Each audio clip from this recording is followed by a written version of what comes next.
Richard Thompson froze before the bathroom mirror, trembling fingers hovering over the strange indentation on his neck. The mark moved. What he had dismissed as an ordinary bug bite was burrowing deeper beneath his paper-thin skin. Sarah dropped the coffee mug when she saw it, ceramic shattering across the linoleum as her nurse's training gave way to primal horror. "Dad, that's not normal," she whispered, her face draining of color as the thing beneath his skin pulsed again. He thought of Martha then, how she'd noticed the odd rash on his arm last week before the marks appeared, before the itching began, before the pain. If only she were still here, instead of 5 years in the cold ground. "We need to get you to a doctor. Now." Sarah's voice cracked with the same forced calm she'd used at Mike's funeral. What was happening to his body? And why did every instinct tell him the healthcare system he'd trusted for 78 years wouldn't save him this time? Leave a like and share your thoughts in the comments along with the city you're watching. From now, let's continue with the story. Richard Thompson had once commanded respect. For 42 years, he'd taught mathematics at Oakwood High, guiding generations of students through the elegant certainties of algebra and calculus. He'd been the kind of teacher former students stopped to greet at the grocery store decades later, the kind whose retirement party had filled the school gymnasium with tearful testimonials and handmade cards. Now, 5 years into retirement and widowhood, Richard's life had contracted to the modest 3-bedroom colonial on Maple Street where he and Martha had raised their son, Mike. The house felt too big now, echoing with absences. Martha, claimed by pancreatic cancer after 46 years of marriage. Mike, killed 3 years ago when a truck driver fell asleep at the wheel on Route 27. All that remained of his family was Sarah, Mike's widow, who visited faithfully every Wednesday and Sunday, and 8-year-old Amanda, his granddaughter, who lived with Sarah's parents in Connecticut since Mike's death. Richard's daily routine had the precise rhythm of a man who'd spent his life by the bell. Up at 6:15 a.m., coffee with 1 sugar and a splash of milk, toast with Martha's homemade strawberry jam, dwindling now, only 3 jars left in the pantry. The morning paper, read front to back, a walk to the park, weather permitting, lunch at noon exactly, afternoons for reading or the garden, evenings for television news, and before bed, the ritual of reading one of Martha's letters. She'd written him one every anniversary, 25 in all, sealed and dated, to be opened after she was gone. His financial situation was as precisely managed as his schedule. Teacher's pension, Social Security, and the modest savings from a lifetime of frugality, enough to live simply, to maintain the house, to buy Christmas presents for Amanda. Medicare covered his blood pressure medication and yearly checkups. He'd never been one to complain about aches and pains. The wall above his desk displayed his life's milestones, his teaching credential from 1967, a photograph with Martha on their wedding day, Mike's college graduation, Amanda's birth. Below them sat the old brass clock Martha had inherited from her grandmother, ticking away the seconds of a life that had once seemed predictable and secure. Sarah worried about him living alone, but Richard valued his independence. He'd made concessions after his hip replacement last year. A shower grab bar, a medical alert button he wore around his neck but would never use. "I'm fine," he'd tell Sarah during her visits. "Just getting old." Happens to everyone lucky enough to live this long. But Richard wasn't fine anymore. The strange marks had appeared 3 days ago. Small red welts he'd initially mistaken for mosquito bites. Now they were spreading, moving, and something about them filled him with a dread he couldn't articulate. He'd faced cancer with Martha, grief with Mike, but this was different. This was invasion. Day 1 began with an itch. Richard had awakened at his usual time, reached to scratch what felt like a mosquito bite on his forearm, and thought nothing more of it. By lunchtime, 3 more spots had appeared, 1 on his neck, 2 on his right calf. Must have left a window open, he muttered to himself, applying a dab of hydrocortisone cream from the medicine cabinet. Martha had always been vigilant about screens and open windows. Without her, small oversights accumulated like dust in empty corners. That evening the itching intensified. Richard sat in his recliner, the television news a background murmur as he scratched absent-mindedly. A special report about prescription drug prices caught his attention. Medicare Part D enrollees will see changes in their coverage next quarter, the anchor announced, as less expensive generic alternatives become standard for many common medications. Richard's attention drifted. He'd received a letter about his blood pressure medication changing to a generic version last month. The small savings had been welcome. By day 2, the spots had multiplied. Richard counted 12 across his torso and limbs, each one redder than before, each one itching with maddening persistence. He increased the hydrocortisone applications, added calamine lotion, took an antihistamine before bed. Sleep came fitfully, interrupted by unconscious scratching that left spots of blood on his sheets. Bed bugs, he decided over his morning coffee. Has to be. Richard spent the day laundering his bedding in hot water, vacuuming every crevice of his mattress, spraying the bed frame with insecticide that made him cough. The physical exertion left him winded, his arthritic knee throbbing in protest. He canceled his weekly chess game at the senior center, unwilling to risk spreading an infestation. On day 3, Richard made his first medical call, not to a doctor, but to Ted Branson, the local exterminator whose son Richard had taught 20 years ago. Ted arrived that afternoon, conducted a thorough inspection, and shook his head. No evidence of bed bugs, Mr. Thompson, not a trace, no casings, no fecal spots, nothing in the traps. Whatever's causing those bites, it's not bed bugs. Then what is it? Richard asked, scratching at his wrist where 3 spots had merged into an angry red welt. Ted shrugged. Could be an allergic reaction, maybe something in your laundry detergent. You should see a doctor. Richard thanked him, paid the inspection fee, and watched Ted's truck pull away. Only then did he allow himself to acknowledge the cold knot of fear forming in his stomach. He'd lived in this house for 43 years. Nothing had changed in his routine or environment. What was happening to him? That night, the itching became unbearable. Richard ran a bath, adding baking soda to the water as Martha would have suggested. As he lowered himself into the tub, he caught sight of his reflection in the bathroom mirror. A thin, pale man, his skin mapped with angry red constellations. One of the marks on his shoulder seemed to shift slightly. Richard blinked, convinced he'd imagined it. But there it was again, a subtle movement beneath the skin, as if something solid were repositioning itself. Richard jerked back from the mirror, water sloshing over the edge of the tub. His heart hammered against his ribs. This wasn't an allergic reaction. This wasn't bed bugs. This was something else entirely. Day 4 found Richard in Dr. James Harrington's waiting room, 30 minutes early for his 9:45 appointment. He'd been seeing Dr. Harrington for 15 years, ever since the man had taken over for Richard's previous doctor who'd retired. Dr. Harrington was efficient, if somewhat detached, a man who treated patients with the brisk courtesy of a busy professional rather than the warmth of a confidant. These spots, Richard explained, rolling up his sleeve to reveal the worst of the welts. They appeared a few days ago. They itched terribly and... He hesitated, suddenly aware of how it might sound. I think they're moving. Dr. Harrington glanced at the marks, then at his computer screen. Moving, he repeated, fingers typing notes. Mr. Thompson, have you been under unusual stress lately? No more than usual, Richard replied, bristling slightly at the implication. Doctor, I'm not imagining this. Something's wrong.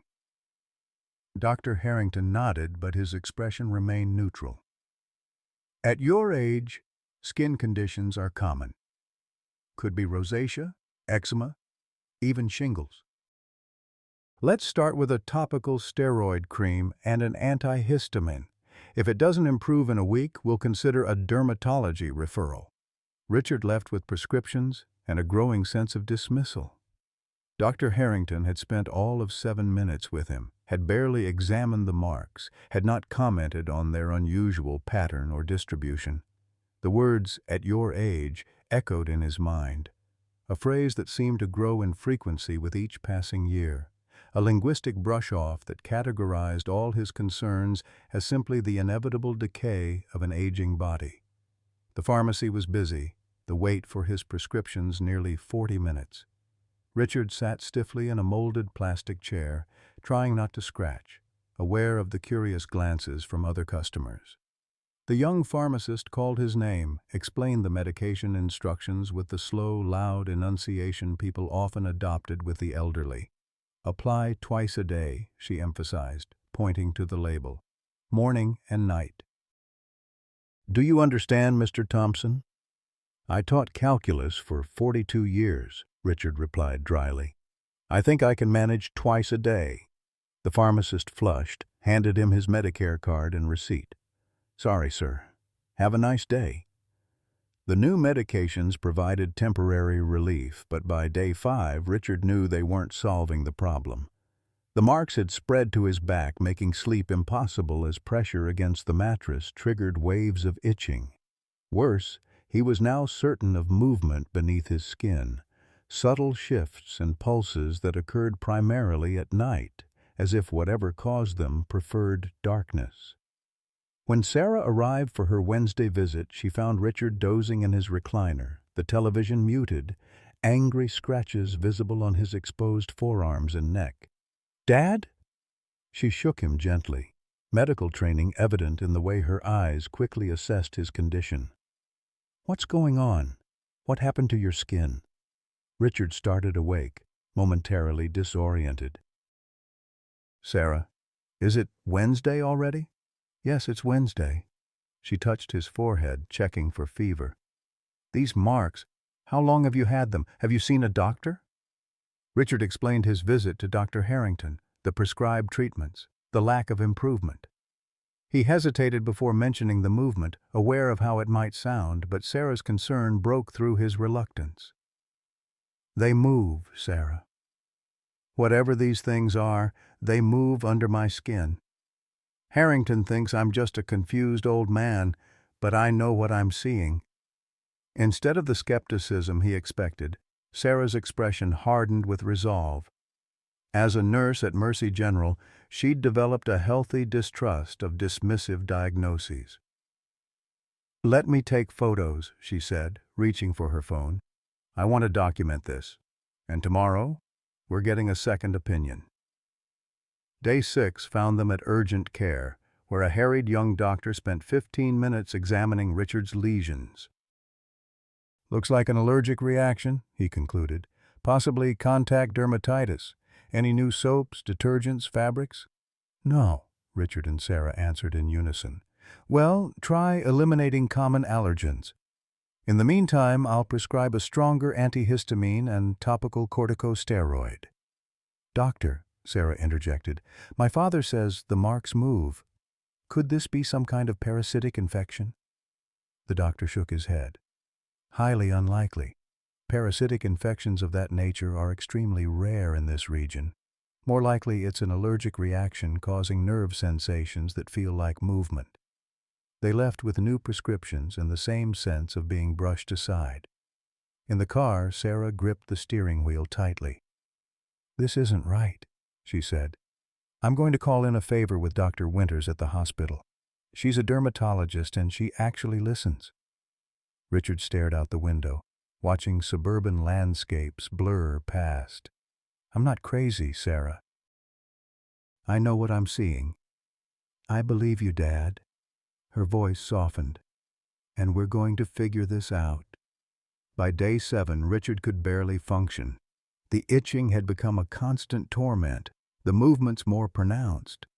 He found himself avoiding mirrors, terrified of what he might see. Sarah had arranged an appointment with Dr. Winters for the following day, but Richard wondered if he could endure another 24 hours of this escalating nightmare. That night, he broke down and called Sarah at 2 a.m., something he'd never done before. "They're moving more," he whispered into the phone, huddled in his bathroom with the lights on. "It's like they're searching for something. Sarah, I'm scared." Sarah arrived 30 minutes later, still in her pajamas beneath her coat. She helped Richard back to bed, gave him one of her own prescription-strength sleeping pills, and sat beside him until he finally drifted off. In the dim light of his bedside lamp, she took more photos of the lesions, noting with clinical detachment that several had indeed changed position since her earlier documentation. As Richard's breathing deepened with drug-induced sleep, Sarah scrolled through medical databases on her phone, searching for similar cases. Nothing matched exactly, but she found disturbing parallels in tropical parasitic infections, organisms that could burrow beneath the skin, migrate through tissue, cause intense itching and pain. But Richard hadn't traveled anywhere tropical. He rarely left Oakwood these days. Whatever this was, he'd encountered it here in suburban America, in the safety of his ordinary life.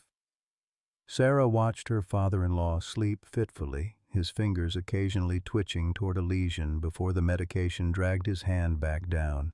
She thought of Mike, of how he'd never forgive her if she failed to protect his father.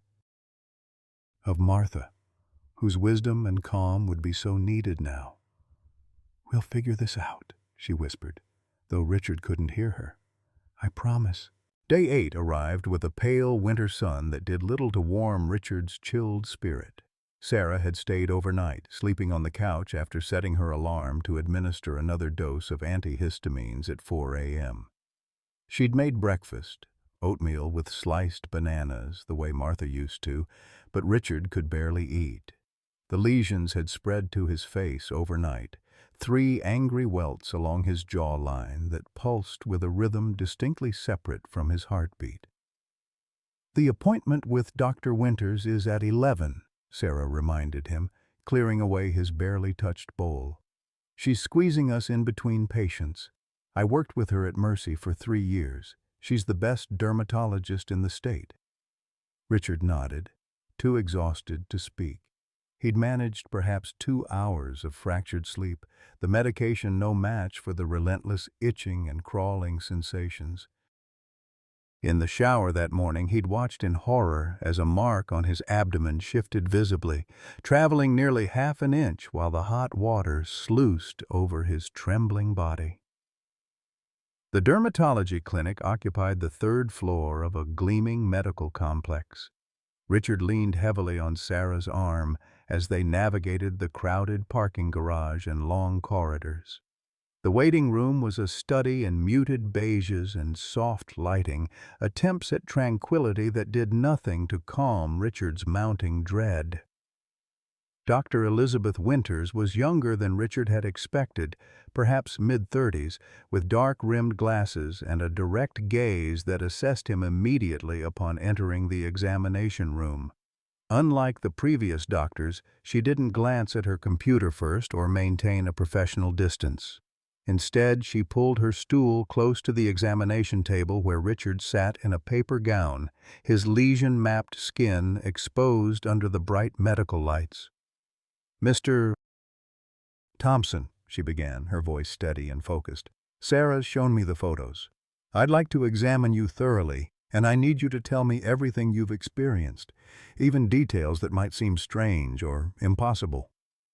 Can you do that?"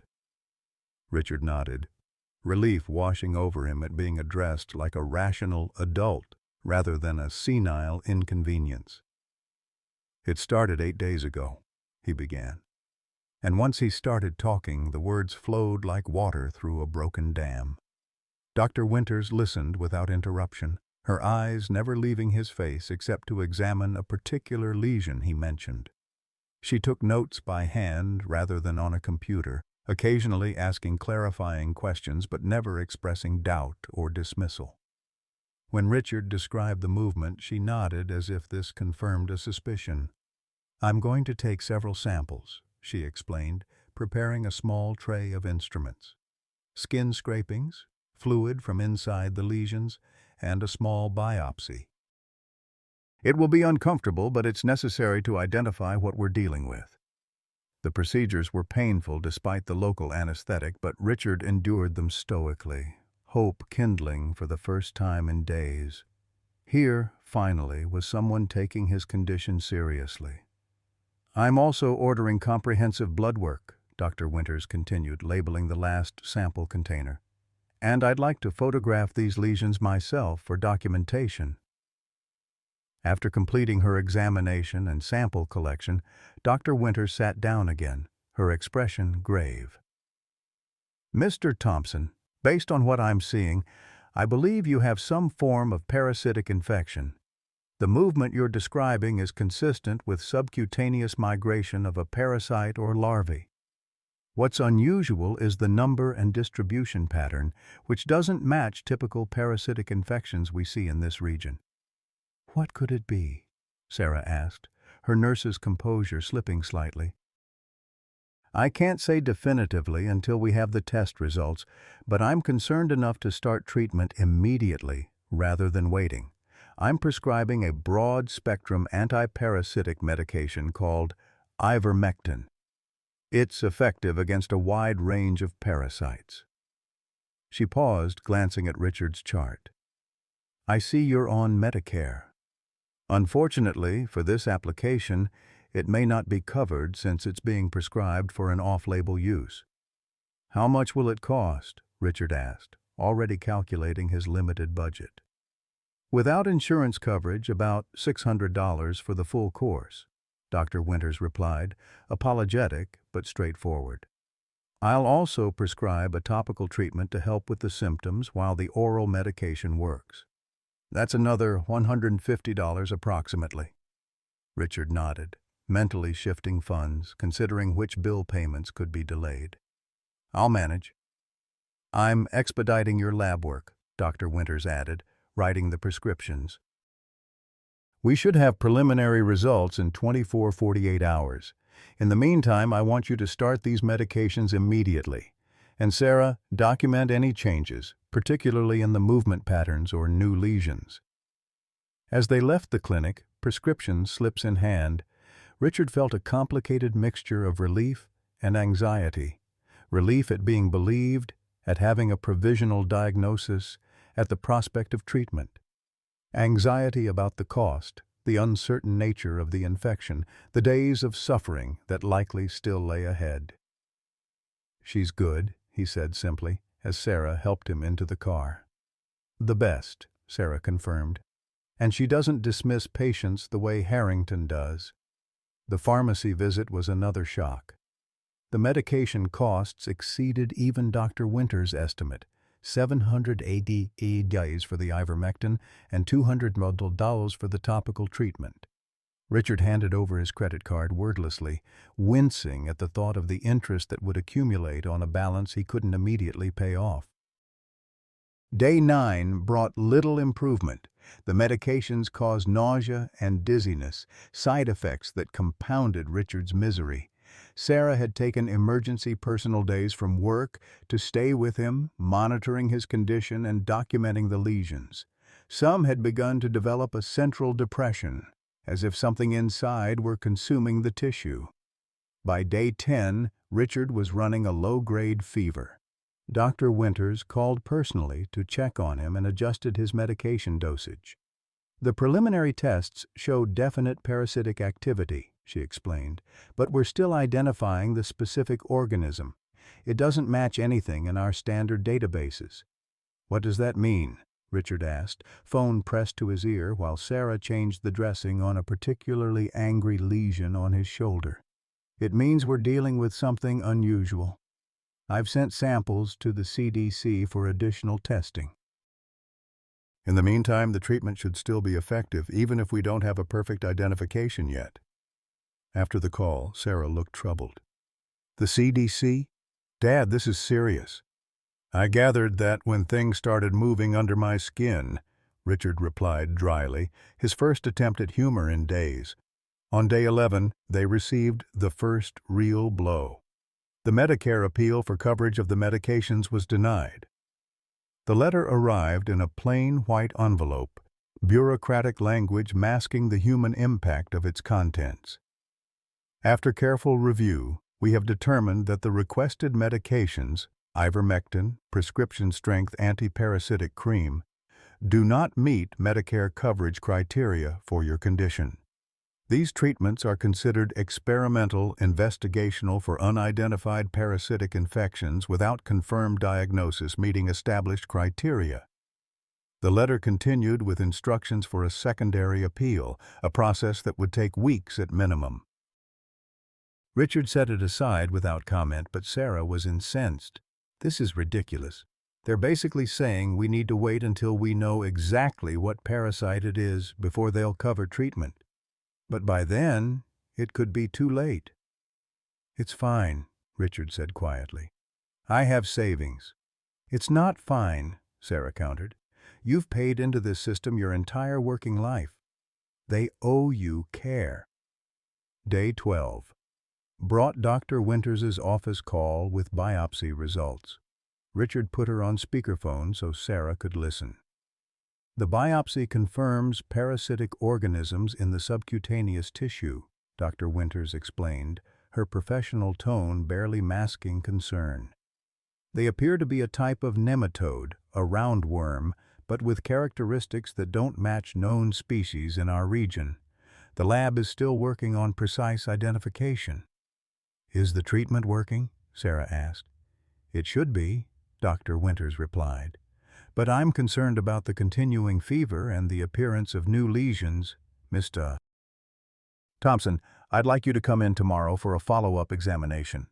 After the call ended, Richard sat heavily in his recliner, suddenly looking every one of his 78 years.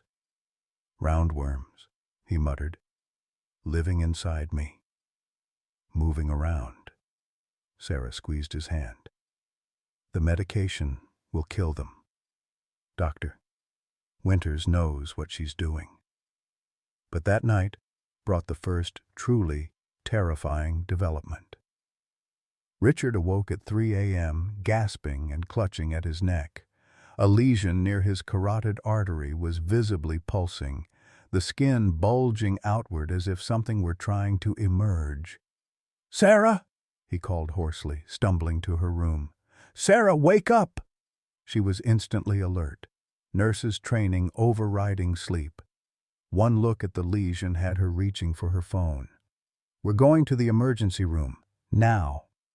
The ER was chaotic at 3:30 a.m., a collection of weekend injuries, alcohol poisonings, and genuine emergencies all competing for attention. Despite Sarah's medical credentials and insistence on urgency, they waited nearly 2 hours before a doctor examined Richard. The young emergency physician seemed skeptical from the outset. "Parasites moving under the skin," he repeated, scanning Richard's chart. "And you're already on ivermectin prescribed by Dr. Winters. What exactly do you expect us to do?" "Look at his neck," Sarah insisted. "That lesion is actively moving. He needs imaging, he needs stronger intervention." The doctor examined the lesion briefly. "It's inflamed, certainly, possibly infected. I'll prescribe an antibiotic to complement the antiparasitic treatment." "That's it?" Sarah's voice rose. "You're not going to do an ultrasound, an MRI, anything to see what's happening beneath the surface?"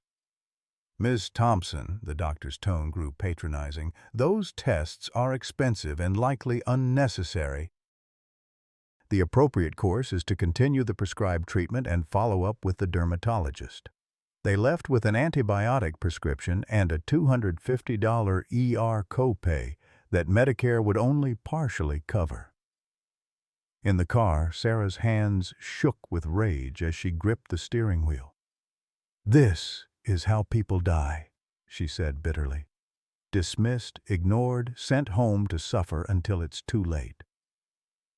Day 13 found them back in Dr. Winters' office. The dermatologist's concern was evident as she examined the now prominent neck lesion and several others that had developed a similar appearance. The organisms appear to be gathering in clusters, she observed, gently palpating a lesion on Richard's forearm, and they're closer to the surface. This might actually be a positive sign. They could be responding to the medication by trying to escape the tissue. She adjusted Richard's treatment plan, increasing the ivermectin dosage and adding a stronger topical treatment. "I've also consulted with a tropical medicine specialist at Johns Hopkins," she added. "He's agreed to review your case." As Dr. Winters prepared to take more samples, her sleeve rode up slightly, revealing a small reddish mark on her wrist. Richard noticed it immediately, recognition sparking in his tired eyes. "Doctor," he said quietly, pointing to the mark, "you have one too." Dr. Winters glanced down, momentarily confused, then pulled her sleeve back further to examine the spot. It was small, barely noticeable, but to Richard's experienced eye, unmistakably similar to how his own lesions had begun. She began, then fell silent, her scientific mind rapidly processing implications. "It's probably just a reaction to the latex gloves. I've been having sensitivity issues lately." But her expression betrayed doubt, and both Richard and Sarah caught the momentary flash of fear in her eyes. Day 14 delivered the second major blow. Richard checked his online Medicare account to find a notification. Claim NAPDAR 78901, treatment for unspecified parasitic infection, denied. Reason, experimental treatment without FDA approval for indicated use. Patient responsibility, $26,700. The amount struck Richard like a physical blow, $26,700. Nearly all of his remaining savings, the money he'd carefully set aside for property taxes, home repairs, emergencies. "There must be a mistake," Sarah insisted, reading over his shoulder. "The treatments Dr. Winters prescribed couldn't possibly cost that much." But a call to the insurance department confirmed the worst. The claim included not just the medications, but the specialized testing, the CDC consultation, the biopsy processing, all coded as experimental procedures for which Medicare denied coverage. Richard sat at his kitchen table, Medicare denial letter in one hand, calculator in the other, trying to make the numbers work. His retirement savings account held $31,200, his entire financial safety net. The treatment costs would leave him with $4,500 to his name. "I can help," Sarah offered, though they both knew her nurse's salary was already stretched thin, covering her own mortgage and Amanda's needs. "We'll figure something out." "No," Richard said firmly. "You're not draining your savings for this. I'll manage." But as he said it, a lesion on his wrist pulsed visibly, a stark reminder that whatever inhabited his body wasn't waiting for financial solutions or insurance appeals. That evening, as Richard sat in his recliner attempting to read, anything to distract from the constant sensation of movement beneath his skin, a news segment caught his attention.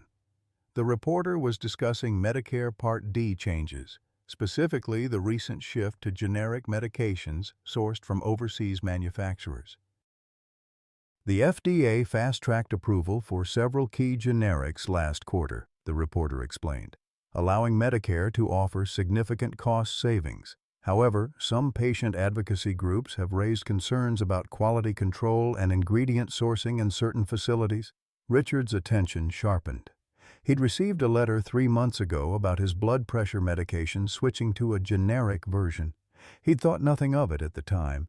The pills looked slightly different, but his pharmacy had assured him it was the same medication, just from a different manufacturer.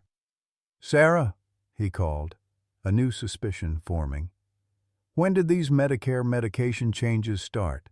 The generics from overseas?" Sarah looked up from her laptop where she'd been researching payment plans for medical bills. "A few months ago. Why?"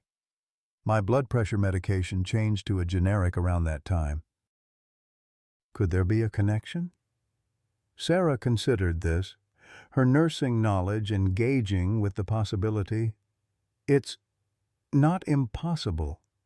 Contaminated medication could potentially contain parasitic material, especially if quality control was compromised, but that would be a massive failure of regulatory oversight. Dr. Winters has a lesion, Richard reminded her. How would she be exposed unless it's something transmissible or something in a widely used product? The idea took root, a terrible possibility that explained the unusual nature of the infection, the lack of identification in standard databases, the ineffectiveness of normal treatment protocols. That night, Richard dreamed of Martha.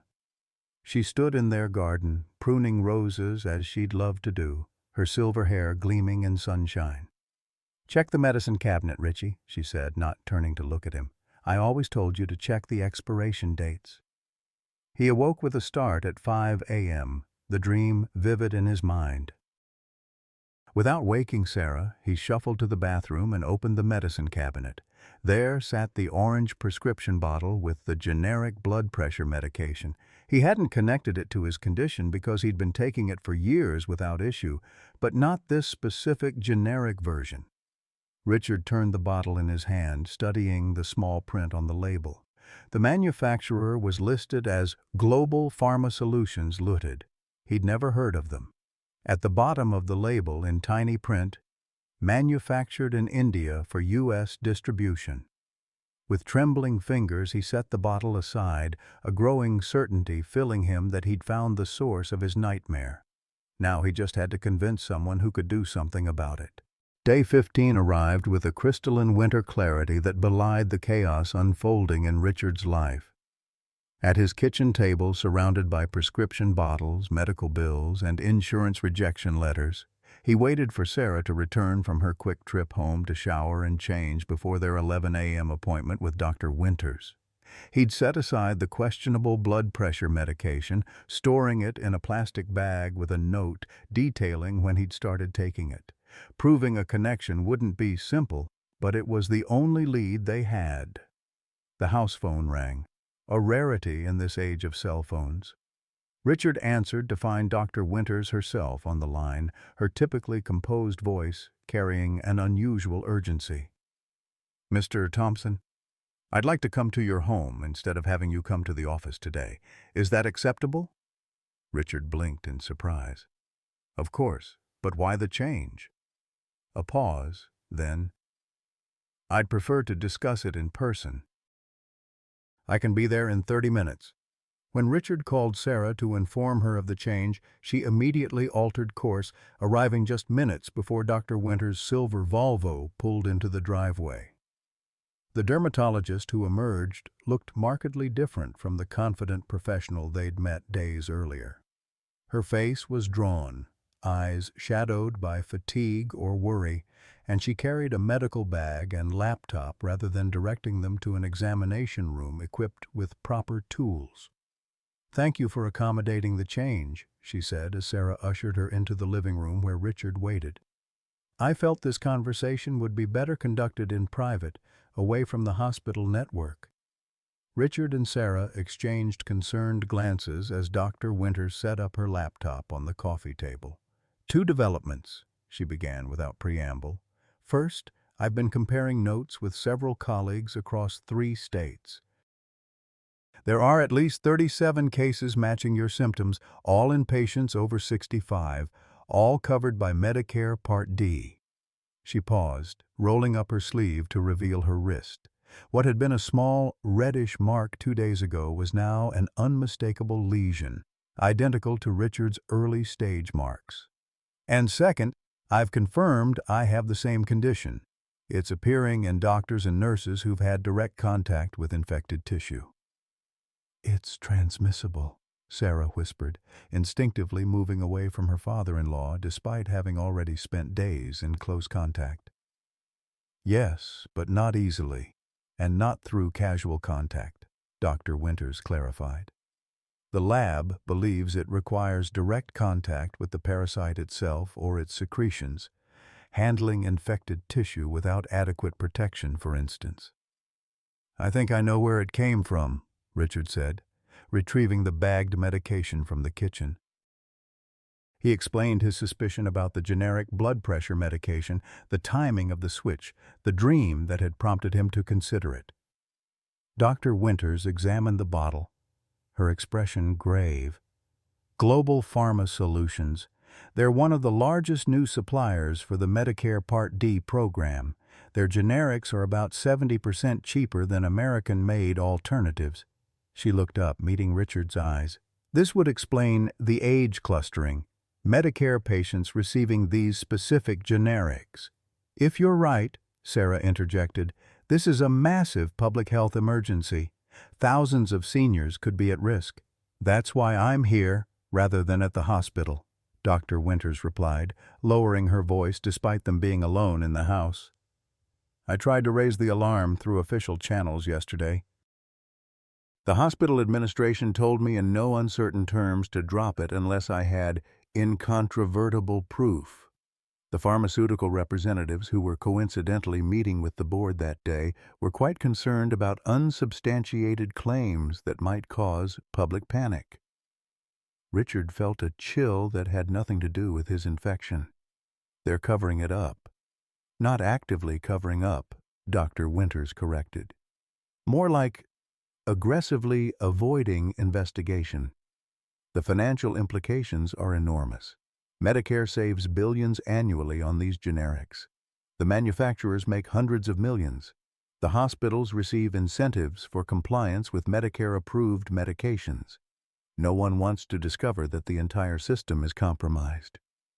So what do we do? Sarah asked, the nurse in her already calculating how many vulnerable patients might be affected at her hospital alone. We need more evidence, Doctor. Winters opened her laptop, revealing a spreadsheet tracking cases across multiple states. I've been building this database quietly, working with trusted colleagues. We need to establish the pattern conclusively, link it directly to specific medication batches. As they spoke, Richard shifted uncomfortably, a new sensation developing beneath the lesion on his neck, less like movement and more like pressure, as if something were pushing outward. Dr. Winters, he interrupted, hand rising to his neck. Something's changing. The dermatologist immediately set aside her laptop, retrieving examination gloves from her bag.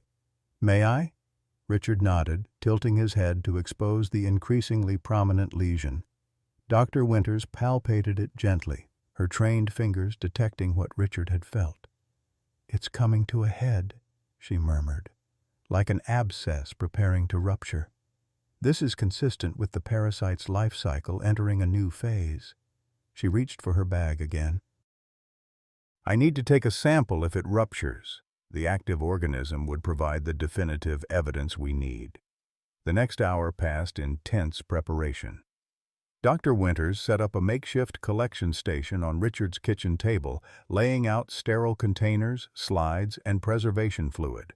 Sarah, drawing on her nursing experience, prepared hot compresses to encourage the lesion to rupture naturally, a less traumatic approach than surgical intervention. The first cases I identified appeared approximately 3 months ago, Dr. Winters explained as they worked. That coincides with the first wave of Medicare Part D transitions to these new generics. The incubation period appears to be 60–90 days from initial exposure to symptom presentation. How did contamination like this even happen? Sarah asked, applying a fresh compress to Richard's neck. Based on what we're seeing, I suspect nematode eggs or larvae contaminated either the active pharmaceutical ingredient or the binding agents during manufacturing. The tropical regions where some of these factories operate have endemic parasitic diseases that don't exist here. Without proper quality control, they cut corners to cut costs, Richard finished grimly. And Medicare accepted the lowest bid. Day 16 brought Richard's first real breakthrough, though not the kind anyone would celebrate. Shortly after midnight, the lesion on his neck ruptured, releasing a small amount of bloody fluid and, horrifyingly, something solid. Dr. Winters, who had been dozing on the couch after refusing to leave in case this very event occurred, was immediately at his side with collection tools. Try not to move, she instructed, her scientific focus overriding any revulsion as she carefully captured the emerging organism.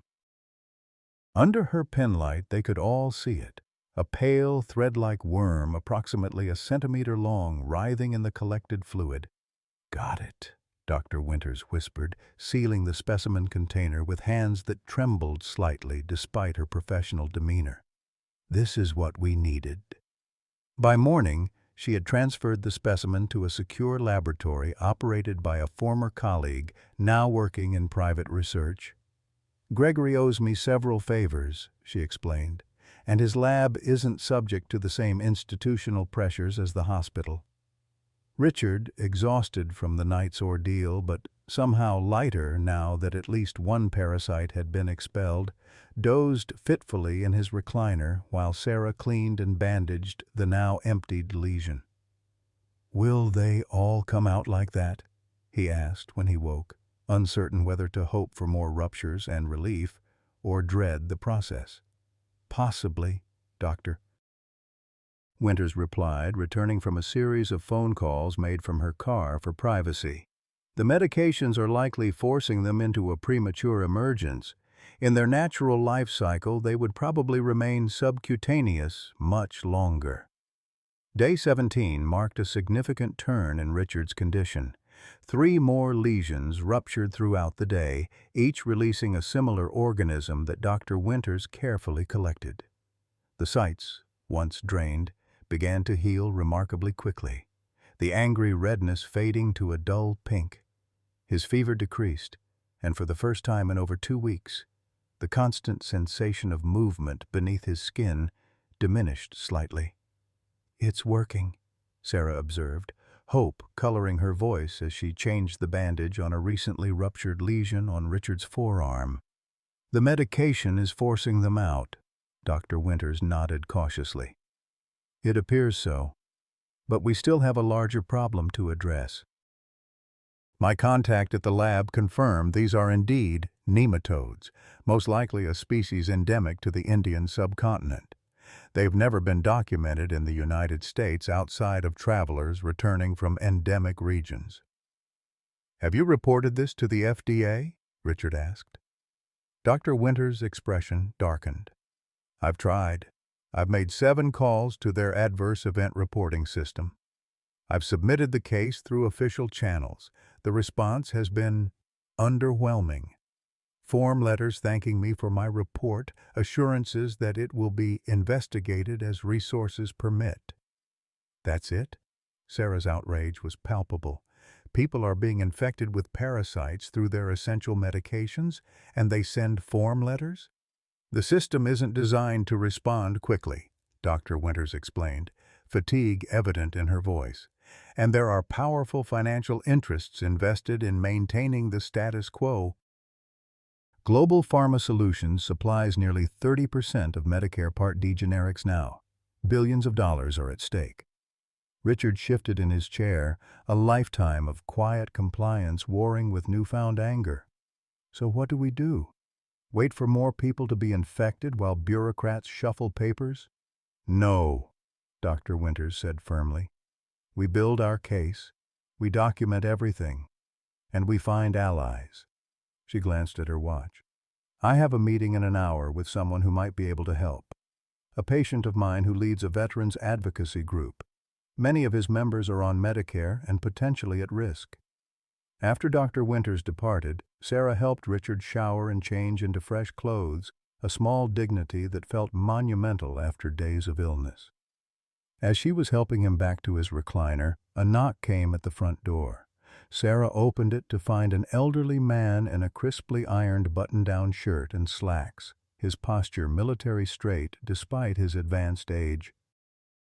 "Name's Frank Miller," he introduced himself. "Colonel, retired. Dr. Winters asked me to stop by. Said you folks might need some reinforcements." Colonel Miller, as he preferred to be addressed, had commanded a reconnaissance unit in Vietnam and brought the same strategic precision to civilian life. At 81, he led the Veterans Support Alliance, a network of former service members dedicated to advocating for proper health care and benefits. Dr. Winters briefed me on the situation, he explained, settling into Martha's old armchair with a grunt. Contaminated meds from overseas, parasitic infection, Medicare dragging its feet, hospital brass looking the other way. Classic institutional failure at the expense of those who can least afford it. That about covers it, Richard confirmed, finding an unexpected kinship with the straight-talking veteran. Here's what you should know. Colonel Miller leaned forward, voice dropping conspiratorially. You're not alone. We've got at least 7 members of our group showing the same symptoms. All started on new generic medications in the last 6 months, all getting the runaround from their doctors or Medicare. Sarah and Richard exchanged alarmed glances. 7 more cases? Sarah asked. That we know of, Miller nodded grimly.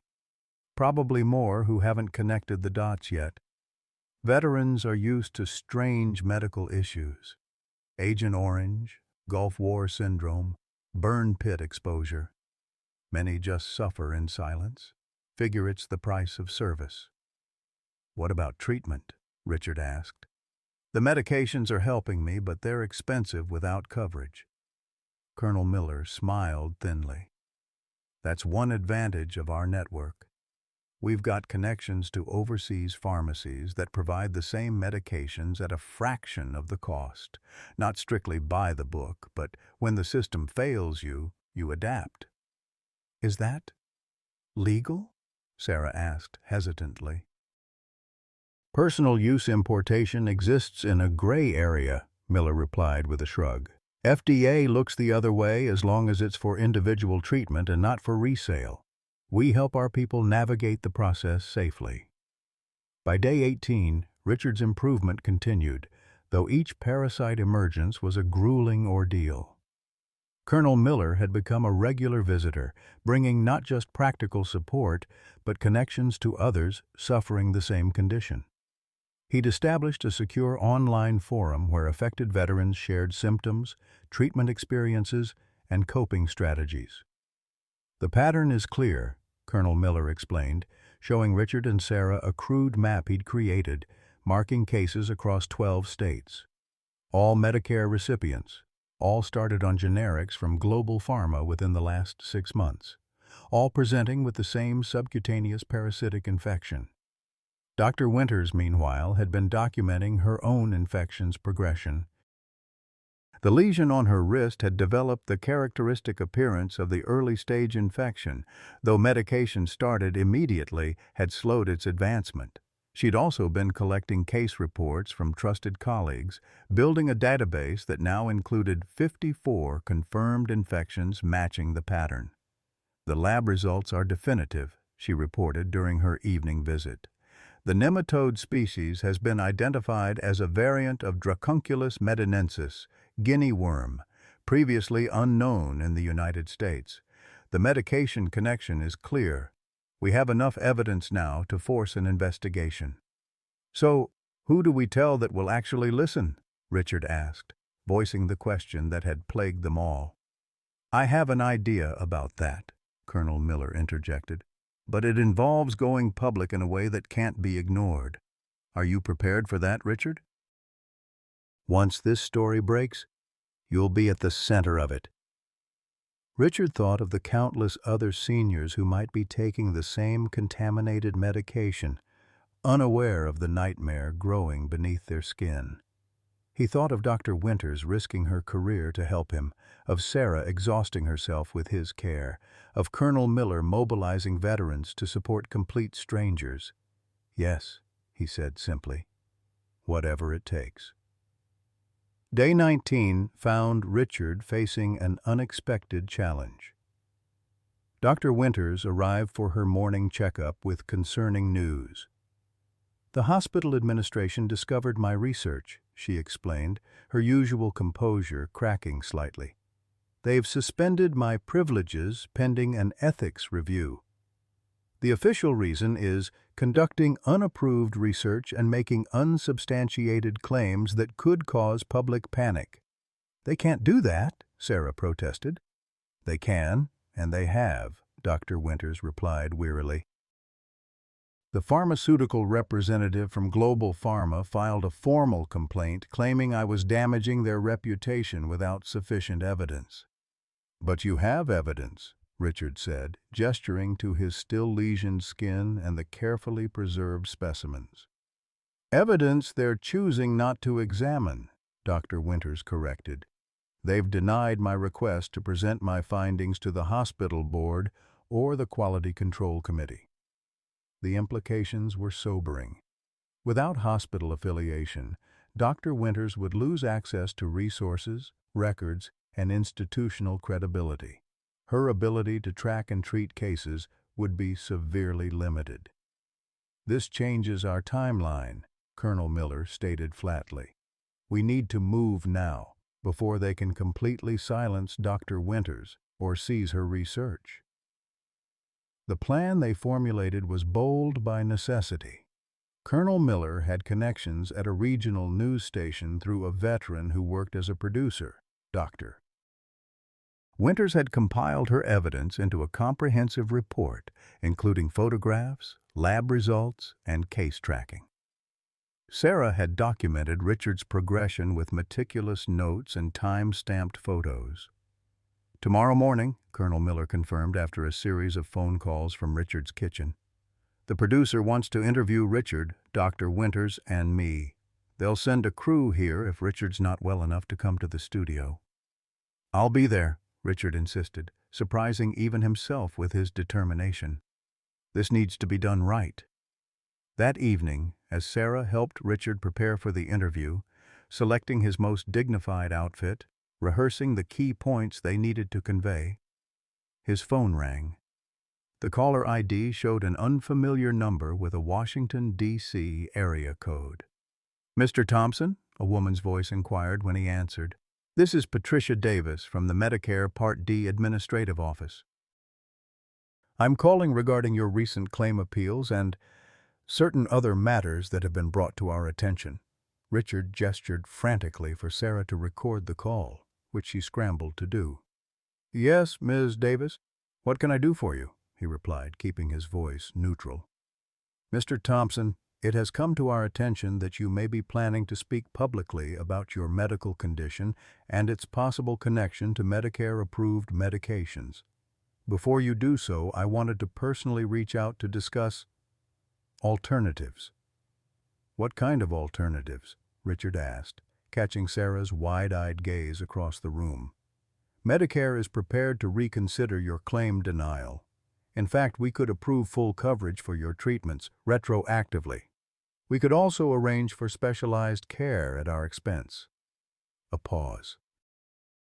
"We would simply need your agreement to sign a standard non-disclosure agreement regarding the specifics of your condition and its potential causes." The implication was unmistakable. Silence in exchange for coverage. Richard's hand tightened around the phone. "Ms. Davis," he replied, his teacher's voice emerging, the one he'd used when a student attempted something particularly dishonest, "are you offering to pay for my treatment if I agree not to tell anyone about the contaminated medication?" "That's not, I wouldn't characterize," she stammered. "We're simply offering an administrative resolution that benefits all parties." "All parties except the thousands of other Medicare recipients taking the same contaminated medication," Richard countered, anger rising. "Thank you for the offer, Mrs. Davis, but I'll have to decline." He ended the call and looked at Sarah, who had successfully recorded the exchange. "Well," he said with grim satisfaction, "I believe we just received confirmation that they know exactly what's happening." Day 20 brought unexpected allies. A nurse from Mercy Hospital who had worked with Sarah contacted her privately, reporting 3 patients with identical symptoms, all Medicare recipients who had recently switched to generic medications. A pharmacist from the same hospital reached out to Dr. Winters, offering access to dispensing records that showed a clear timeline of when the global pharma generics had entered circulation. Most surprisingly, Richard received an email from Dr. Harrington, the same primary care physician who had dismissed his symptoms initially. The message was brief but significant. "Mr. Thompson, I've reviewed your case again in light of similar presentations in several other patients. I was wrong to dismiss your concerns, and I apologize. I've documented 3 more cases with identical symptoms, all in patients who switched to the same generic medications. I'm available to provide this information to appropriate investigative authorities. Please advise. They're coming around, Sarah observed as Richard showed her the email. The evidence is becoming too overwhelming to ignore. Colonel Miller arrived that afternoon with 6 veterans in tow, 3 of whom showed visible lesions identical to Richard's. They gathered in his living room, sharing stories of dismissal by doctors, denial by insurance, and the financial strain of self-funded treatments. Tomorrow we go public, Colonel Miller reminded them. The news crew will be here at 9 a.m. Everyone clear on what we're doing? Richard nodded along with the others. The plan was straightforward. Present the evidence, show the affected patients, demand immediate FDA investigation and Medicare coverage for treatments. Dr. Winters would provide the medical explanation, Colonel Miller, the veteran's perspective, and Richard would be the face of the victims, an elderly teacher who had served his community for decades only to be poisoned by the very system meant to protect him. That night, as Sarah helped him prepare for bed, Richard felt a strange sense of purpose he hadn't experienced since retirement. Teaching had given him direction, a way to contribute to society. Now, in his late 70s, he'd found another cause just as meaningful. "Martha would be proud of you," Sarah said softly, adjusting his pillows. "Standing up like this." "Martha would be raising hell herself if she were here," Richard replied with a sad smile. "She never could abide injustice." He glanced at the bedside table where Martha's letters sat in their cherished box, the one he'd read just last night, giving him particular comfort. "Remember, Richie, old age isn't for the faint of heart. It takes more courage than youth ever did, but you have that courage, even when you don't know it." As Richard drifted toward sleep, still uncomfortable but stronger than he'd felt in weeks, he wondered what tomorrow would bring. Exposure, certainly. Attention, undoubtedly. But would it bring change? Would it protect others from suffering as he had? For the first time since the lesions appeared, Richard slept through the night, waking on day 21 ready to tell his story to the world. The morning of day 22 arrived with unexpected clarity. Richard woke before his alarm, the persistent itching having subsided enough to allow 4 consecutive hours of sleep, a luxury after weeks of torment. Through his bedroom window, he could see a sleek white news van parked across the street, its satellite dish already raised toward the clear winter sky. This was really happening. Sarah helped him dress in his best outfit, navy slacks, a light blue button-down shirt that Martha had always said brought out his eyes, and the red tie his students had given him upon retirement. The formal attire felt strange after weeks in pajamas and loose clothing that wouldn't irritate his lesions, but Richard understood the importance of appearance. America responded to dignity, to the image of an upstanding citizen wronged by the system. Colonel Miller had been explicit about this. "You need to look like everyone's favorite teacher," the colonel had advised. "Someone they'd trust with their children. Someone who deserves better than what's happened to you." As Sarah carefully buttoned his shirt cuffs, avoiding the bandaged lesions on his wrists, Richard caught sight of his reflection in the dresser mirror. The man looking back was thinner, paler than he'd been a month ago, with new lines etched around his eyes and mouth. But there was something else there, too. A resolve, a purpose that had been missing since retirement. "Nervous?" Sarah asked, smoothing his collar. "Oddly enough, no," Richard replied. "I spent 42 years speaking in front of classrooms. This is just another lesson, perhaps the most important one I'll ever teach." By 8:30, his modest living room had transformed into an impromptu television studio. The news crew, A reporter named Melissa Chen, two camera operators, a sound technician, and a producer, worked with practiced efficiency, rearranging furniture, setting up lights, and testing microphones. Dr. Winters arrived looking professional despite her obvious fatigue, her own lesion carefully concealed beneath a bandage and her white coat's sleeve. Colonel Miller brought 4 veterans who had agreed to share their stories and show their infections on camera. "Remember," the producer instructed as they prepared for the first segment, "we're aiming for clarity and impact. Mr. Thompson will share his experience first, then Dr. Winters will explain the medical aspects, followed by Colonel Miller on the veteran's perspective. We'll show the evidence, the lesions, the medication bottles, the documented progression. We need viewers to understand this isn't speculation, it's happening right now to real people." Richard sat in his recliner, now positioned for optimal lighting, and tried to calm his suddenly racing heart. This wasn't just about him anymore. This was about every senior citizen taking medications they trusted, about a system that prioritized cost savings over safety, about accountability for corporations that cut corners with human lives. "We're rolling in 3, 2, 1. The producer pointed to Melissa Chen, who composed her features into an expression of concerned professionalism. "Good morning. I'm Melissa Chen with Channel 7 News, coming to you from the home of Richard Thompson, a 78-year-old retired math teacher from Oakwood. Mr. Thompson's story begins with what seemed like ordinary bug bites, but has revealed what medical experts are calling a potential public health crisis affecting Medicare recipients across the country. Mr. Thompson, thank you for sharing your story with us." Richard looked directly into the camera, remembering his years addressing restless teenagers. "Speak clearly. Make every word count. Connect with your audience." "3 weeks ago, I noticed what looked like insect bites on my skin," he began, his voice steady despite his fatigue. "By the next day, they were multiplying, and I could actually feel, something moving beneath my skin."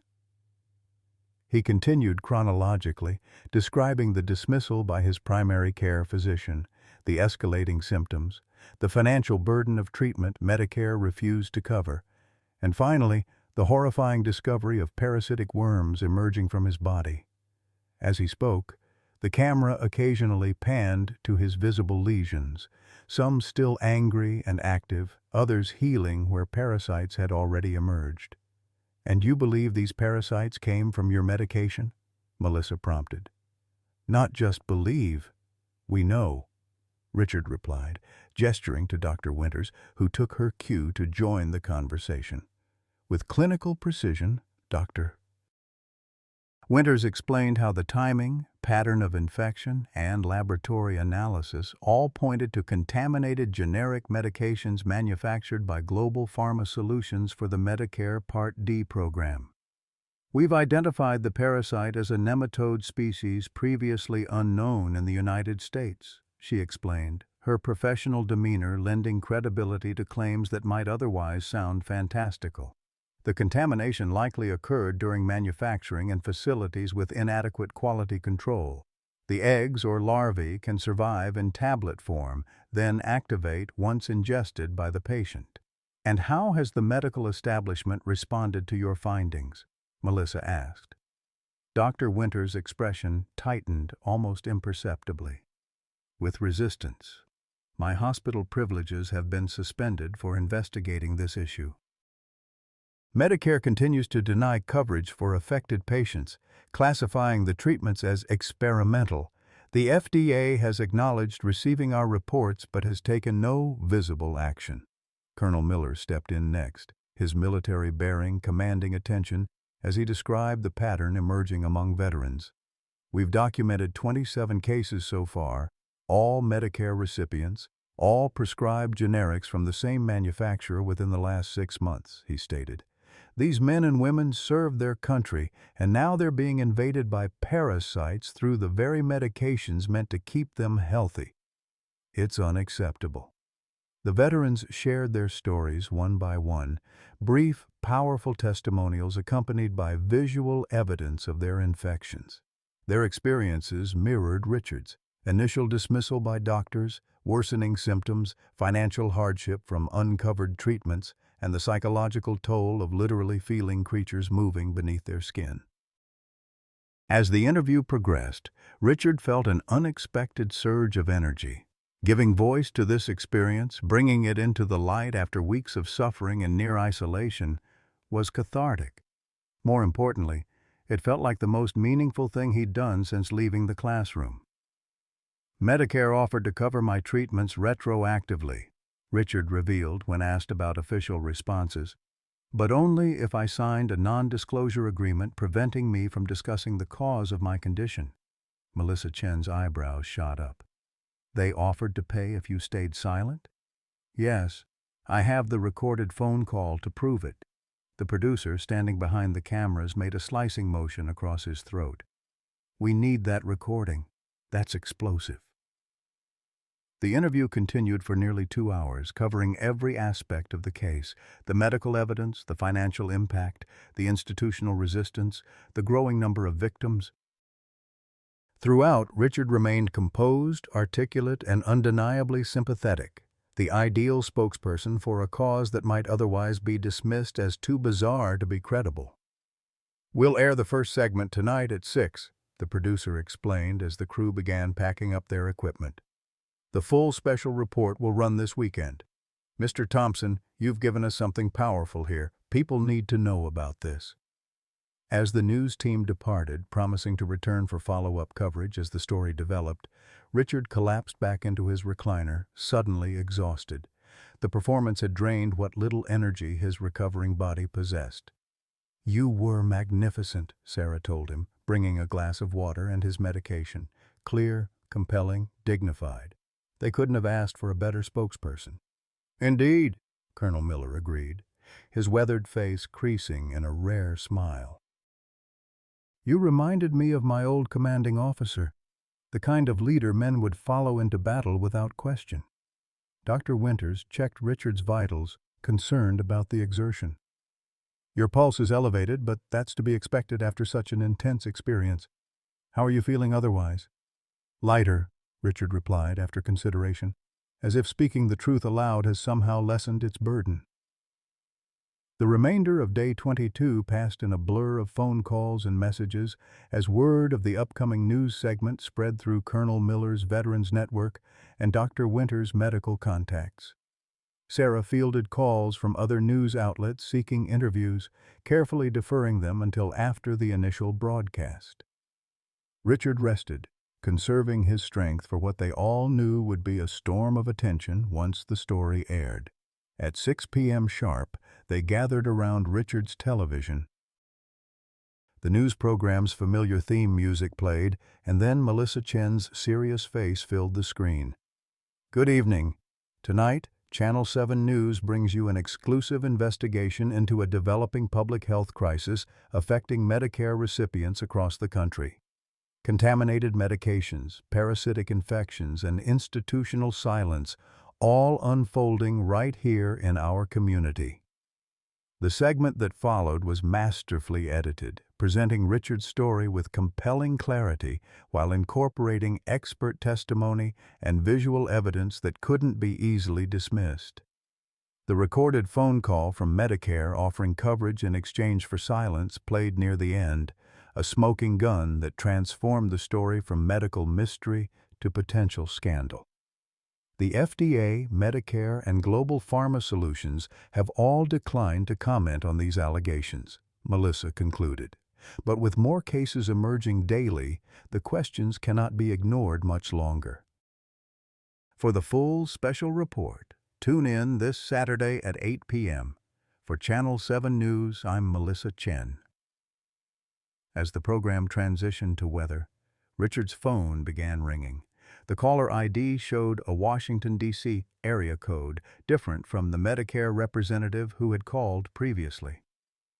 Mr. Thompson, this is Robert Keller, Deputy Director of Communications for the FDA. We've just viewed the news segment featuring your case. Richard activated the speakerphone, exchanging significant looks with Sarah, Dr. Winters, and Colonel Miller. "Yes, Mr. Keller. What can I do for you?" "The FDA takes these allegations very seriously," Keller began, his tone carefully measured. "We'd like to send a team to collect samples and interview you directly. Would tomorrow morning be acceptable?" "It would," Richard replied, trying to contain his surprise at the sudden responsiveness. "Dr. Elizabeth Winters has been overseeing my treatment. I'd like her present for any FDA investigation." A brief hesitation. "Of course, we'll arrange everything. And Mr. Thompson, thank you for bringing this matter to public attention. Patient safety is our highest priority." After the call ended, Colonel Miller let out a low whistle. Amazing what a little media exposure can accomplish. They've been sitting on these reports for weeks, but 5 minutes on the evening news, and suddenly they're all action. "It's just the beginning," Dr. Winters cautioned. "They'll try to contain this, minimize the scope. We need to keep the pressure on." Day 23 arrived with a flurry of activity. The FDA team, 3 investigators with medical and scientific backgrounds, arrived at 9 a.m., equipped with collection kits, documentation forms, and an unexpectedly cooperative attitude. They photographed Richard's lesions, collected samples of emerged parasites Dr. Winters had preserved, and took detailed statements from everyone present. "We've initiated a priority investigation," the lead investigator explained as they worked. "Similar reports have come in from multiple states, but yours is the first with comprehensive documentation and preserved specimens. It's compelling." By mid-afternoon, news vans from 3 additional stations had parked on Richard's street, reporters doing live stand-ups on his front lawn. His phone rang constantly. Former students who'd seen the broadcast, other Medicare recipients experiencing similar symptoms, journalists seeking comments, even congressional staffers from the Committee on Aging requesting information. "It's working," Sarah marveled, watching from the window as a reporter described Richard's case to a national audience. "They can't ignore this anymore." The most significant call came at 4:17 p.m. Global Pharma Solutions American legal team requesting an urgent meeting. Richard, following Colonel Miller's advice, politely declined any private discussion, suggesting instead that the company address their concerns through official FDA channels or at a public forum. "They're scared," Colonel Miller observed with satisfaction. "Nothing terrifies a corporation like public exposure of wrongdoing. Their stock is already down 7% today." By evening, the story had gone national. Major networks picked up the local coverage, amplifying Richard's case to millions of viewers. Medical experts appeared on panel discussions, some skeptical, but most acknowledging the plausibility of medication contamination with parasitic material. Social media exploded with accounts from other seniors experiencing similar symptoms, many previously dismissed by their doctors as suffering from age-related confusion or anxiety. Day 24 brought the first major breakthrough. The FDA announced a precautionary recall of 5 medications manufactured by Global Pharma Solutions, including Richard's blood pressure medication. The carefully worded statement avoided confirming parasite contamination, instead citing potential quality control issues requiring further investigation. "A half measure," Dr. Winters assessed, reading the press release on her tablet. "They're recalling the medications but not acknowledging the infections already occurring. They're trying to contain liability." Richard, watching the announcement on television from his recliner, felt conflicted. On one hand, the recall would prevent more infections, a significant victory. On the other, it did nothing for those already suffering, still denied insurance coverage for their treatments. The day's second development came from an unexpected source. Dr. James Harrington, the primary care physician who had initially dismissed Richard's symptoms, appeared at his door, looking uncomfortable but determined. "Mr. Thompson," he began awkwardly, I've come to apologize in person. I failed you as your doctor. More importantly, I've come because I have information that might help your case." Inside, Dr. Harrington revealed that after seeing the news coverage, he had reviewed all his Medicare patients who had been switched to global pharma generics. 7 showed symptoms consistent with parasitic infection, though most had been diagnosed with dermatitis or allergic reactions. "I've documented everything," he said, placing a flash drive on the coffee table. "Patient records, medication changes, symptom progression, all anonymized to protect privacy, but with enough detail to establish the pattern. I'm providing copies to the FDA and to you." "Why the change of heart?" Richard asked, genuinely curious. "Doctor." Harrington's professional facade cracked slightly. "I've been a doctor for 34 years. My job is to help people, not dismiss them because they're older or their symptoms seem unlikely. I lost sight of that somewhere along the way. Your case reminded me." The afternoon brought the FDA team back, this time with specialized equipment to test Richard's remaining medication tablets directly. Their preliminary analysis confirmed the presence of organic material inconsistent with the medication's approved formulation. Not definitive proof of parasites, but enough to justify the recall and expand the investigation. "We're testing batches from across the country," the lead investigator explained. "Initial results suggest the contamination is widespread but inconsistent. Some batches are clean, others heavily contaminated. It explains why not everyone taking these medications has developed symptoms." As day 24 drew to a close, Richard received perhaps the most meaningful response yet. An email from Amanda, his 8-year-old granddaughter, sent with Sarah's parents' help. "Dear Grandpa, I saw you on TV talking about the bugs in your medicine. Mom says you're being very brave. Are you going to be okay? I miss you. Love, Amanda." Sarah found him staring at the message, tears welling in his eyes. "She saw me," he whispered. "She knows I'm fighting." "She does," Sarah confirmed, sitting beside him. "My parents are bringing her to visit this weekend. They think it's important for her to see you, not just on TV, but in person." The prospect of seeing Amanda after months apart gave Richard a renewed surge of determination. This wasn't just about justice or exposing wrongdoing anymore. It was about being there for his granddaughter, about living long enough to see her grow up. Day 25 marked the climax of public attention. The story now dominated national news cycles, with Richard's face appearing on morning shows, cable news, and newspaper front pages. Medicare announced an emergency review of coverage policies for parasitic infection treatments, while congressional leaders called for hearings on pharmaceutical manufacturing oversight. The most dramatic development came midday when CDC officials confirmed what Dr. Winters had already determined.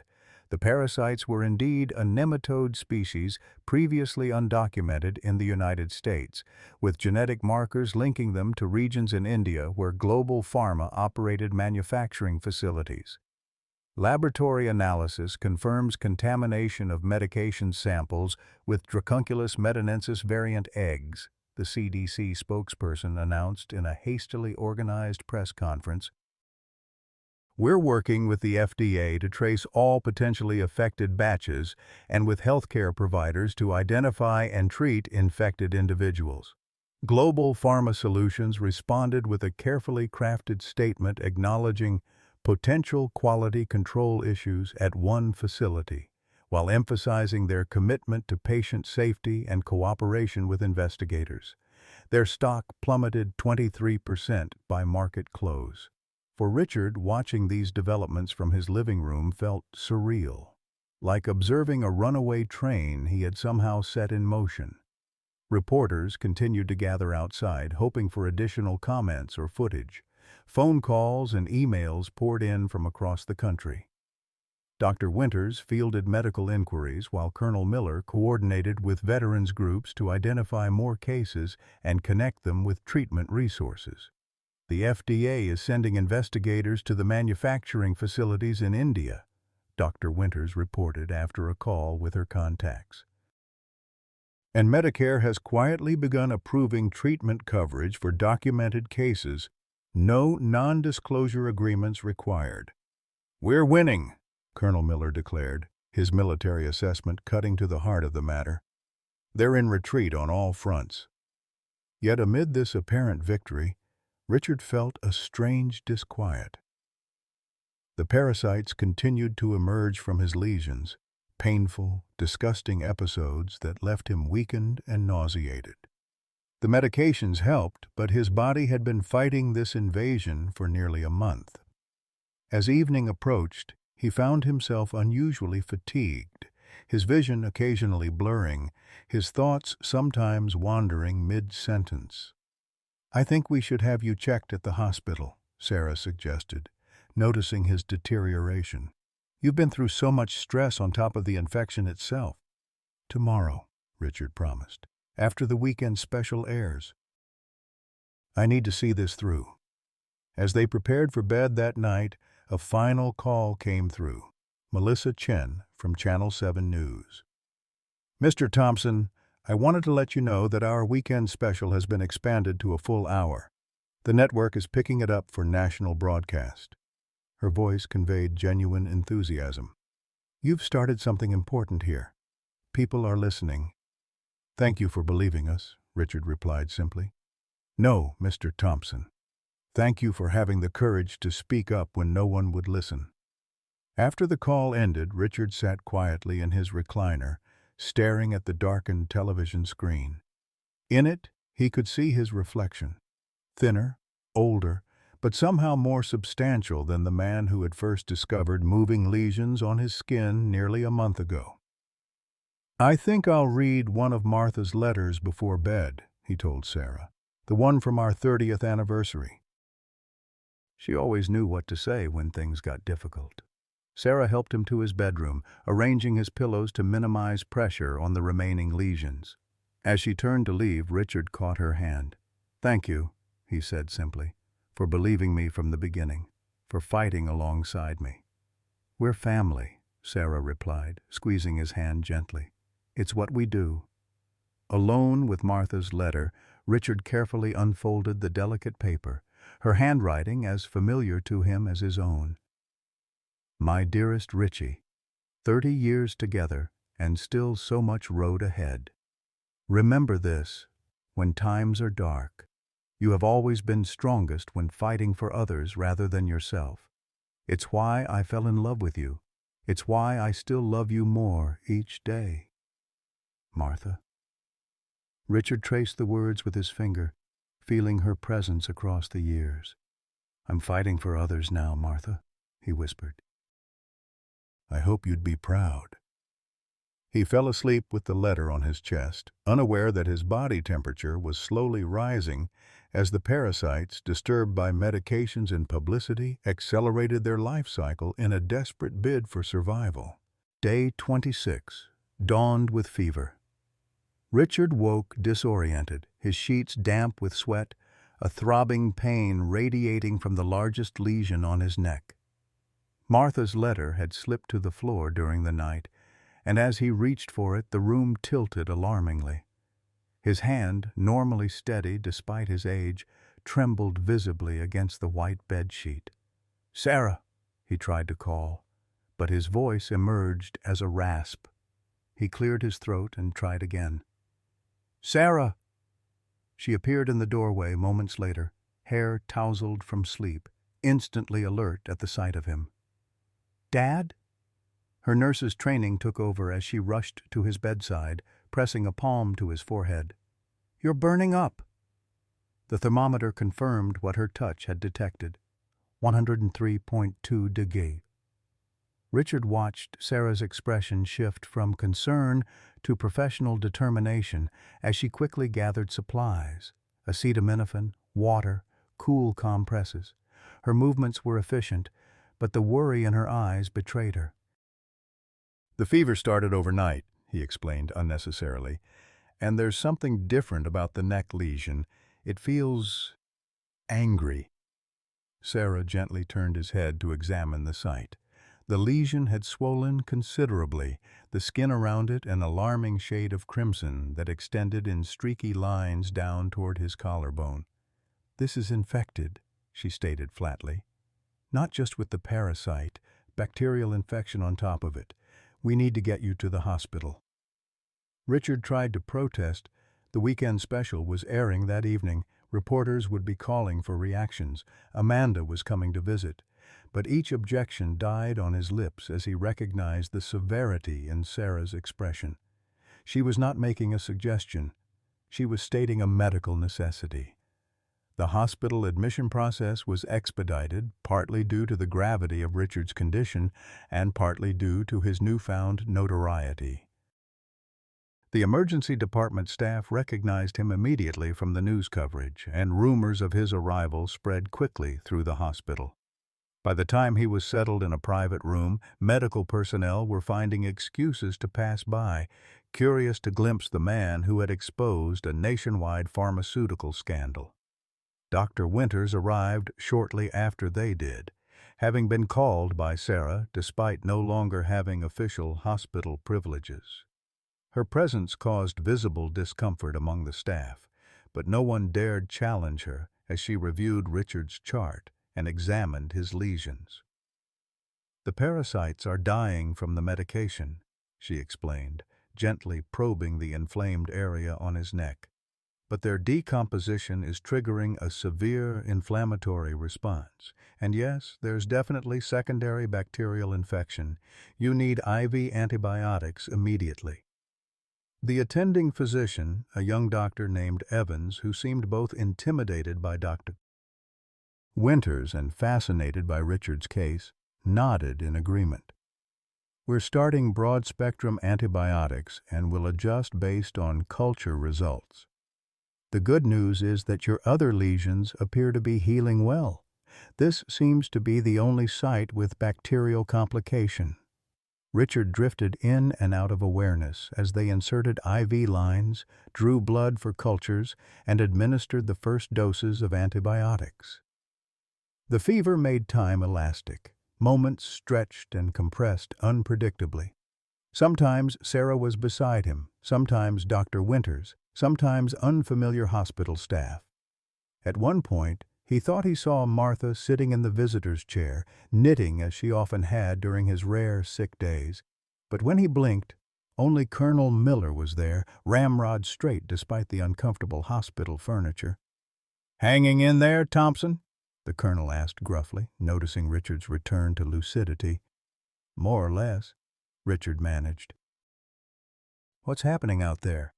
"Your story has legs," Miller replied, allowing himself a small smile at the journalistic term. "The FDA announced expanded recalls this morning, all global pharma products, not just the 5 initially identified. Medicare has established an emergency hotline for recipients who think they might be affected, and," he paused for effect, "a congressional subcommittee has requested my testimony next week. They want me to bring affected veterans to Washington." Despite his discomfort, Richard felt a surge of satisfaction. The system was responding, belatedly, reluctantly perhaps, but responding nonetheless. "And Sarah?" he asked, suddenly aware of her absence. "Gone home to shower and pack a bag. She's planning to stay here with you." Miller's expression softened slightly. "That's one hell of a daughter-in-law you've got. Reminds me of my late wife. Tougher than she looks." Richard nodded, throat tight with emotion. Sarah had already lost so much: her husband, her stability, years of life plans disrupted by grief. Now she was sacrificing again, this time for him. The afternoon brought an unexpected visitor, Dr. James Harrington, carrying a small potted plant and looking distinctly uncomfortable in the patient care setting. "Mr. Thompson," he began awkwardly, setting the plant on the bedside table, "I wanted to check on you personally. Your case has changed things for many of us." Richard studied his longtime physician, noting the shadows under his eyes, the slightly rumpled appearance so different from his usual crisp professionalism. "Changed how?" he asked, genuinely curious despite his fatigue. Dr. Harrington sighed, settling into the visitor's chair. I've practiced medicine for over 3 decades. Somewhere along the way, I started seeing patients as collections of symptoms rather than people, especially older patients. He met Richard's gaze directly. When you came to me with those lesions, I defaulted to assumptions. Anxiety, age-related confusion, hypochondria. I didn't listen, didn't truly look. For that, I am profoundly sorry. The apology, so direct and unqualified, surprised Richard. In his experience, doctors rarely admitted error so plainly. I've spent the past week reviewing all my Medicare patients who were switched to these generics, Harrington continued. 7 show early signs of the same infection. 7 people I might have failed just as I failed you. Are they getting treatment now? Richard asked. Yes, and Medicare is covering it. No questions asked, no appeals necessary. Harrington's expression hardened slightly. Amazing how quickly bureaucracy can move when there's public exposure and liability at stake. They spoke for several more minutes, the conversation shifting from Richard's immediate condition to broader implications for patient care, particularly for seniors. As Harrington rose to leave, he hesitated, then added, "The hospital board met this morning. Dr. Winter's suspension has been lifted, unanimously." The news brought a weak smile to Richard's face. At least some justice is being done. But justice came with costs. By evening, Richard's fever persisted despite medication, and the infected lesion continued to worsen. The hospital financial office presented Sarah with admission papers that included alarming language about patient responsibility for costs not covered by insurance, and estimates that made even Colonel Miller, accustomed to military budget figures, whistle softly. "Medicare's covering the parasite treatment now," Sarah explained to Richard after the administrator left. "But they're claiming the bacterial infection is a separate condition that may not qualify under the same emergency authorization." "How much?" Richard asked, gesturing weakly toward the papers. Sarah hesitated, then admitted, "Initial estimate is $21,500 for the hospitalization and IV antibiotics if you stay the recommended 5 days." Richard closed his eyes, calculating mentally. With the earlier treatments already paid from his savings, this would leave him with virtually nothing. A lifetime of careful financial management erased in a month by parasites and paperwork. "We'll figure it out," Sarah assured him, though her voice lacked conviction. "Your health is what matters now." That night, as Richard drifted between feverish sleep and uncomfortable wakefulness, Sarah made a difficult decision. While he slept, she called a real estate agent she knew, the woman who had helped her sell her own home after Mike's death. "Jessica, it's Sarah Thompson. I need to list a house for sale, and I need it to move quickly." "It's my father-in-law's place on Maple Street." She stepped into the hallway to complete the call, providing details about the property in a hushed voice, negotiating a reduced commission in exchange for expedited service. When she returned to Richard's room, his fever had spiked again, requiring another round of cooling measures and medication. Day 27 brought marginally better news. The bacterial cultures had identified the specific pathogen, allowing for targeted antibiotic therapy. Richard's fever decreased slightly, and the angry red streaking around the neck lesion began to recede. Dr. Winters, now officially reinstated at the hospital, supervised his care personally, consulting with infectious disease specialists and monitoring the remaining parasite's activity. "The worst is behind us, I think," she told Sarah during afternoon rounds. "The antibiotics are working, and the last of the parasites appear to be dying off rather than emerging. He's going to feel awful for a few more days, but I'm cautiously optimistic." Sarah nodded, grateful for the positive development but still preoccupied with the financial catastrophe looming over them. During a brief period when Richard was sleeping soundly, she slipped away to meet with the real estate agent at his house, signing preliminary paperwork and discussing staging strategies to maximize the potential sale price. The modest three-bedroom colonial where Richard and Martha had raised their family, where decades of memories were embedded in every corner, would likely sell for around $375,000 in the current market. After paying off the small remaining mortgage, the medical bills, and setting aside funds for Richard's future care, there would be little left. He would need to move in with Sarah permanently, his independence, like his savings, another casualty of this ordeal.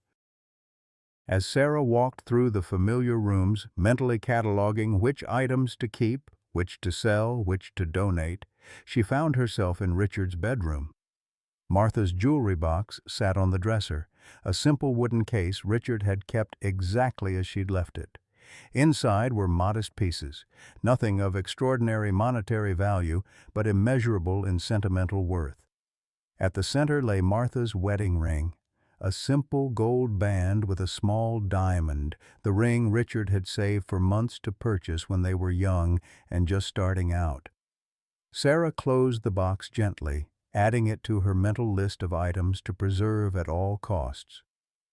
When she returned to the hospital that evening, Richard was more alert, watching the national broadcast of the Channel 7 special report on his case. The hour-long program was methodically documenting the entire saga, from his initial symptoms through the investigation, the medical evidence, the corporate and governmental responses, and the ongoing impact on Medicare recipients nationwide. "They're doing a good job," Richard commented, as Sarah settled into the chair beside his bed. "Thorough, factual, not sensationalizing." Sarah nodded, trying to focus on the program rather than the difficult decision she'd made that day. On screen, medical experts were explaining how parasitic contamination could occur in pharmaceutical manufacturing, particularly in facilities with inadequate quality control or located in regions where such parasites were endemic.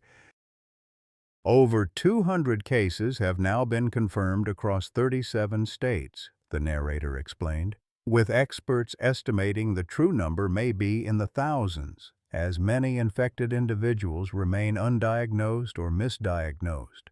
Richard watched with a complex mixture of emotions: vindication that his suffering had exposed a genuine public health crisis, sadness for others experiencing the same nightmare, anger at the system that had initially dismissed and denied the problem, and a creeping guilt about the financial burden his illness was placing on Sarah. "You went to the house today?" he said during a commercial break.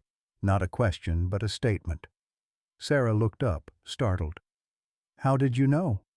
"I can smell the lemon polish Martha always used on the furniture," he explained with a sad smile. "It clings to your clothes." "You're planning to sell it, aren't you?" Sarah hesitated, then nodded, eyes filling with tears she'd been holding back all day. "I'm sorry, Dad." "The medical bills, there's no other way. Your Medicare supplemental insurance is denying the hospital claim, saying it's related to an unapproved treatment protocol. We're appealing, but meanwhile the hospital wants payment arrangements." Richard reached for her hand, his own still weak but steadier than the previous day. "It's just a house, Sarah. Wood and plaster and memories don't require a mortgage." "But it's your home," she protested. "Everything you and Martha built together. Your independence." "My home is where my family is," Richard replied simply. "That's you and Amanda now. The rest is just stuff." They sat in silence as the program resumed, neither fully watching anymore, both lost in thoughts of what had been lost and what still remained. Day 28 marked the lowest point in Richard's physical journey. Although the antibiotics were fighting the infection, his body was weakened from weeks of battling the parasites, the medications, the stress of public exposure. That morning, he experienced a frightening episode of confusion, temporarily unable to recognize Sarah or recall recent events.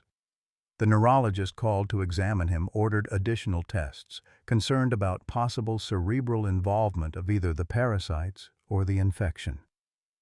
"We don't think they've migrated to the brain," the specialist explained carefully to Sarah afterward, "but inflammation can affect cognitive function, especially in elderly patients. We'll monitor him closely." The episode passed, Richard's awareness returning gradually over several hours, but it left behind a residue of fear, not just in Sarah, but in Richard himself. The prospect of losing his mind, of becoming the confused old man Dr. Harrington had initially dismissed him as, was more terrifying than any physical symptom. That afternoon, Jessica, the real estate agent, called with unexpected news. An offer on the house, sight unseen, for $25,000 above asking price. The buyer, a developer looking to renovate and resell in the desirable neighborhood, was willing to close in 15 days and allow Richard to remain in the property for up to 60 days after closing if needed. "It's an incredible offer in this market," Jessica explained. "All cash, minimal contingencies. I know it's fast, but—" "We'll take it," Sarah decided, glancing at Richard for confirmation. He nodded slightly, resignation and relief mingling in his expression. With the house sale proceeding and Richard's condition stabilizing, Sarah finally permitted herself a moment of vulnerability. In the hospital chapel, a small, quiet room she'd discovered during her aimless wandering, she sat alone and allowed the tears to come. Tears for Mike, whose absence still ached like a phantom limb. For Richard, whose quiet dignity in the face of both physical suffering and financial ruin humbled her. For Martha, whose wisdom and strength Sarah tried daily to channel. For Amanda, who deserved a childhood unburdened by adult worries. "I don't know if I'm strong enough for this," she whispered to the empty room. A gentle voice responded from the doorway. "None of us are, on our own." Sarah turned to find Colonel Miller standing there, his usual military bearing softened by genuine concern. "Sorry to intrude," he said, remaining at a respectful distance. "Nurse said I might find you here." Sarah wiped her tears quickly, embarrassed to be caught in a moment of weakness. "Is Richard okay?" "Sleeping comfortably." Dr. Winters adjusted his pain medication. Miller took a seat in the pew behind her, maintaining a respectful distance. "Sarah, I understand you're selling Richard's house to cover the medical bills." She nodded, too exhausted for pretense. "I'd like you to hold off on that." His tone was gentle but firm. "The veterans groups I work with have established a fund for victims of this contamination. We've raised over $140,000 so far, specifically to cover costs Medicare is denying. Richard qualifies for assistance." Sarah stared at him, hardly daring to hope. "But there must be so many people who need help. Richard wouldn't want to take—" "He's not taking anything," Miller interrupted. "He's earned it. His courage in coming forward has helped hundreds, maybe thousands of others. Let us help him in return." Later that evening, as Sarah explained the Veterans Fund to Richard, she saw something she hadn't witnessed in weeks, a genuine smile that reached his eyes. "The Colonel is quite a force of nature," Richard observed. "Reminds me of my old principal, terrifying efficiency wrapped in a military bearing." "So we can keep the house?" Sarah asked cautiously. Richard considered this, then slowly shook his head. "No." "I'll sell it. The money can help others in the fund who might not have the option. I've been thinking about it anyway since Martha died. Too many rooms, too many stairs. It's time for the next chapter." As if to punctuate his decision, Richard reached for the small drawer in his bedside table and removed Martha's jewelry box, which Sarah had brought from the house earlier that day. "There's something here I want you to have," he said, opening the box with reverent care. His fingers, still weakened from illness, fumbled slightly as he lifted out Martha's wedding ring. "She would want you to have this, not to replace your ring from Mike, but to carry alongside it. Martha always said you were the daughter she never had." Sarah accepted the ring with trembling hands, tears flowing freely now. "I can't take this. It should stay with you." "I have my own," Richard replied, touching the wedding band he still wore after 5 years of widowhood. "And I have her letters, her memory." The ring should go where it will continue to symbolize family, love, continuity. As Sarah slipped the ring onto the chain that already held her wedding ring from Mike, Richard watched with quiet satisfaction. In this moment of deepest loss, his health compromised, his home being sold, his savings depleted, he had found something essential to give. The simple act of passing Martha's ring to Sarah felt like fulfilling a promise to his late wife, ensuring that pieces of their love story would continue even after he was gone.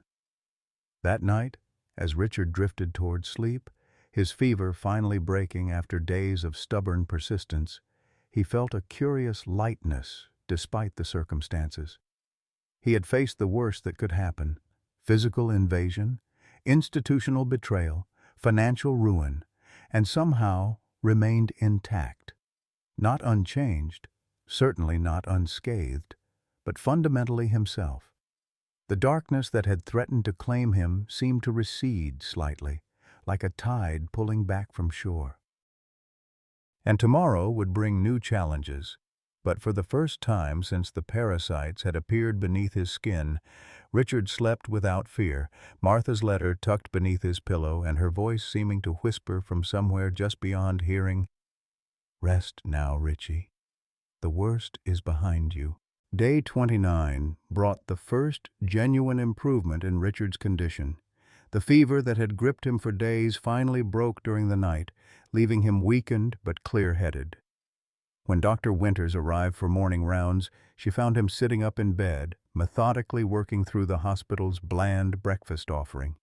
"Well, this is promising," she observed, checking his chart before examining the lesions. "Temperature normal for 12 hours, white blood cell count trending down, and you're actually eating." "I wouldn't call this eating," Richard replied dryly, poking at the gelatinous scrambled eggs. "More like fulfilling a nutritional obligation." Dr. Winters smiled, pleased by the return of his humor. She gently removed the dressing from the neck lesion that had caused so much concern. The angry redness had receded significantly, and the swelling had decreased to half its previous size. "The antibiotics are working well," she confirmed. "And look here," she indicated several of the smaller lesions on his arms. "These are healing cleanly, no evidence of active parasites remaining." Sarah, who had stepped out to call Amanda's grandparents about postponing their visit, returned to catch the encouraging prognosis. "So, he's turning the corner?" "Cautiously, yes," Dr. Winters replied. "I'd like to continue IV antibiotics for at least 2 more days, then transition to oral medication. With careful monitoring, you might be able to go home by day 32, Richard." Home. The word hung in the air, its meaning altered by recent events. Richard's house was now under contract, the closing scheduled for less than 2 weeks away. He would be leaving the hospital to convalesce at Sarah's apartment, a temporary arrangement until they determined what home would mean going forward. "That's wonderful news," Sarah said, filling the awkward silence. "Amanda will be thrilled. She's been asking daily when she can see her grandpa." The mention of his granddaughter brightened Richard's expression. "How is she handling all this? The news coverage? The medical drama?" "Like a Thompson," Sarah replied with a small smile. "Worried but brave. My parents have been shielding her from the worst of the media circus, but she knows you're fighting both an illness and an injustice. She's proud of you." After Dr. Winters departed, a hospital administrator appeared with forms for Richard to sign. Medicare had reversed their initial denial and would cover the full cost of his hospitalization and treatment. The Veterans Fund, organized by Colonel Miller, had successfully pressured the agency through congressional contacts and media exposure. "Sometimes the system works," Richard remarked as he signed the final form. "It just needs a bit of coaxing from determined veterans and public embarrassment." The administrator, clearly uncomfortable with the implied criticism, retreated quickly, leaving Richard and Sarah to digest this financial reprieve.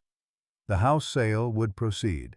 Richard remained firm on that decision, but the proceeds would no longer be consumed by medical debt. "We can look for a nice two-bedroom condo," Sarah suggested tentatively. "Something with no stairs, close to my apartment, but giving you your own space." Richard nodded, the thought of starting fresh both daunting and appealing. At 78, he had not anticipated another major life transition, but the past month had demonstrated how quickly certainties could dissolve. "Something with a small garden area would be nice," he mused. "Nothing elaborate, just enough for a few flowers. Martha would haunt me if I didn't grow something." The afternoon brought a steady stream of visitors. Colonel Miller arrived with 2 other veterans who had experienced the same parasitic infection, creating an impromptu support group in Richard's hospital room. They compared symptoms, treatment experiences, and recovery timelines, finding solace in shared understanding that even well-meaning family members couldn't provide. "The dreams are the worst," admitted Howard Jennings, a 73-year-old former Marine. "I still wake up feeling them crawling under my skin, even though the doctors say they're all gone." "For me, it's the phantom itching," added Walter Simmons, 68, who had served in the Air Force. "Spots that aren't even there anymore still drive me crazy at night." Richard nodded in recognition. "And the hypervigilance, checking every mark or sensation, wondering if they've returned." "Post-traumatic response," Colonel Miller observed matter-of-factly. "Not so different from what many of us experienced after combat. Your body's been invaded, your sense of safety compromised. It takes time to rebuild trust in your own skin." This framing, viewing his experience through the lens of trauma rather than just medical condition, shifted something in Richard's understanding. He wasn't simply recovering from a parasitic infection.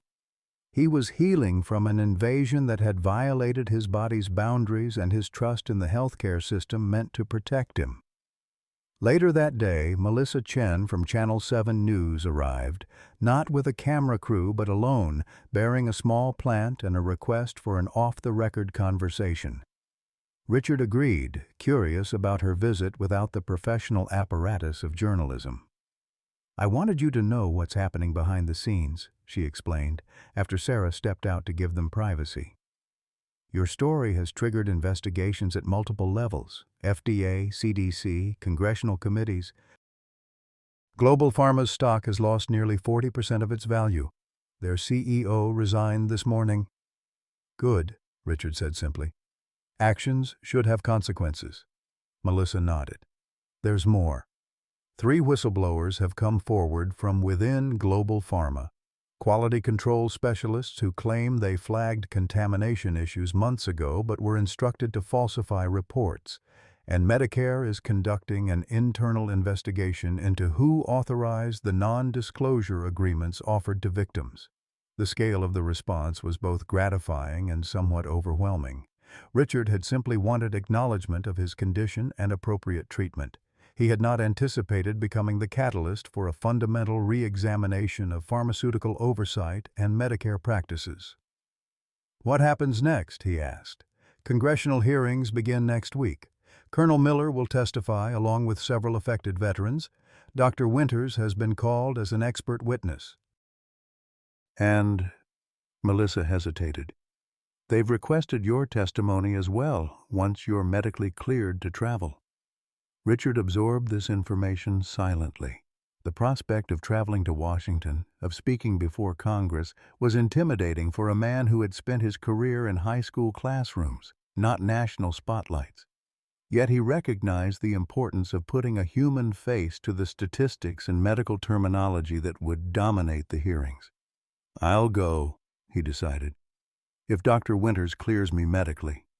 After Melissa departed, promising to keep him updated on developments, Richard dozed fitfully, his dreams a confusing mixture of classroom scenarios and congressional hearings. He woke to find Sarah returning with coffee and a newspaper tucked under her arm. "You made the front page again," she said, unfolding the Washington Post to reveal a dignified photo of Richard from his teaching days alongside a headline, "Retired Teacher's Nightmare Exposes Pharmaceutical Oversight Failure."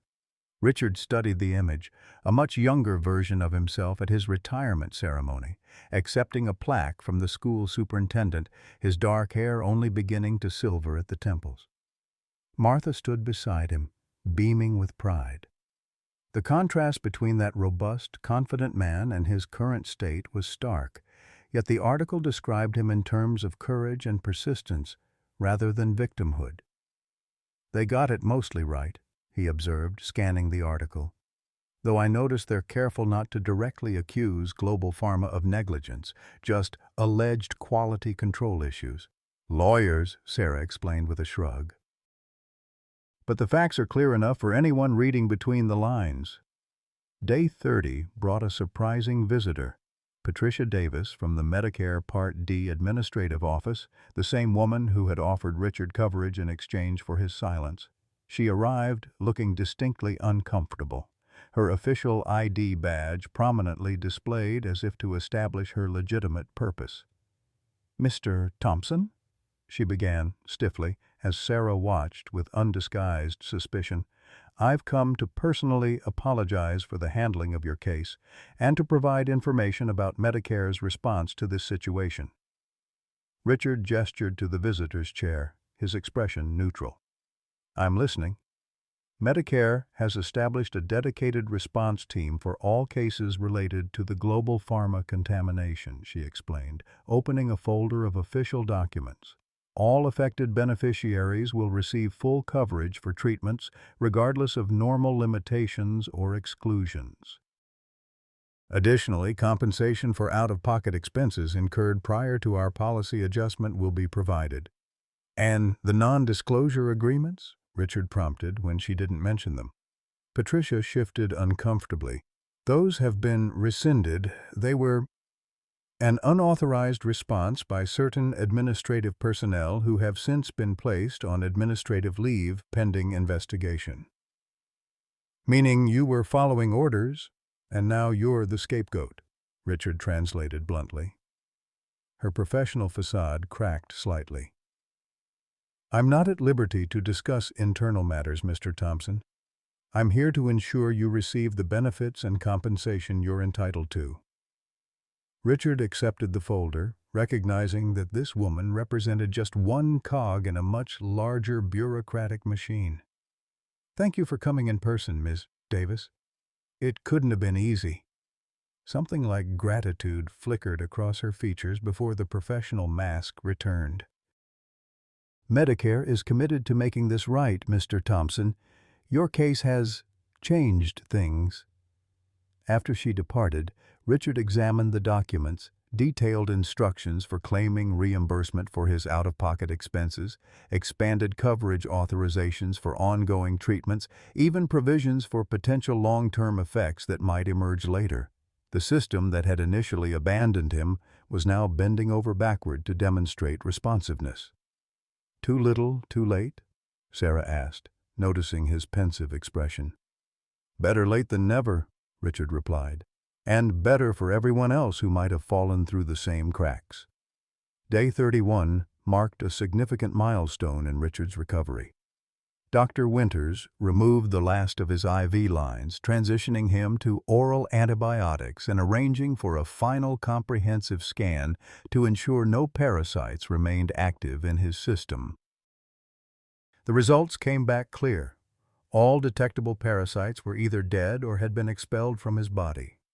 "You're not entirely out of the woods," Dr. Winters cautioned. "There could be residual effects, and we'll need regular follow-ups to monitor for any signs of recurrence. But the active infection appears to be resolved." For Richard, this news brought relief tinged with lingering anxiety. After weeks of literally feeling creatures moving beneath his skin, the absence of that sensation was both wonderful and strangely disorienting. He found himself habitually checking his skin, expecting to find new lesions or movement, struggling to trust his body's integrity again. That evening, Richard received a video call from Amanda, her first direct communication since his hospitalization. Sarah set up the tablet, then stepped away to give them privacy. "Grandpa!"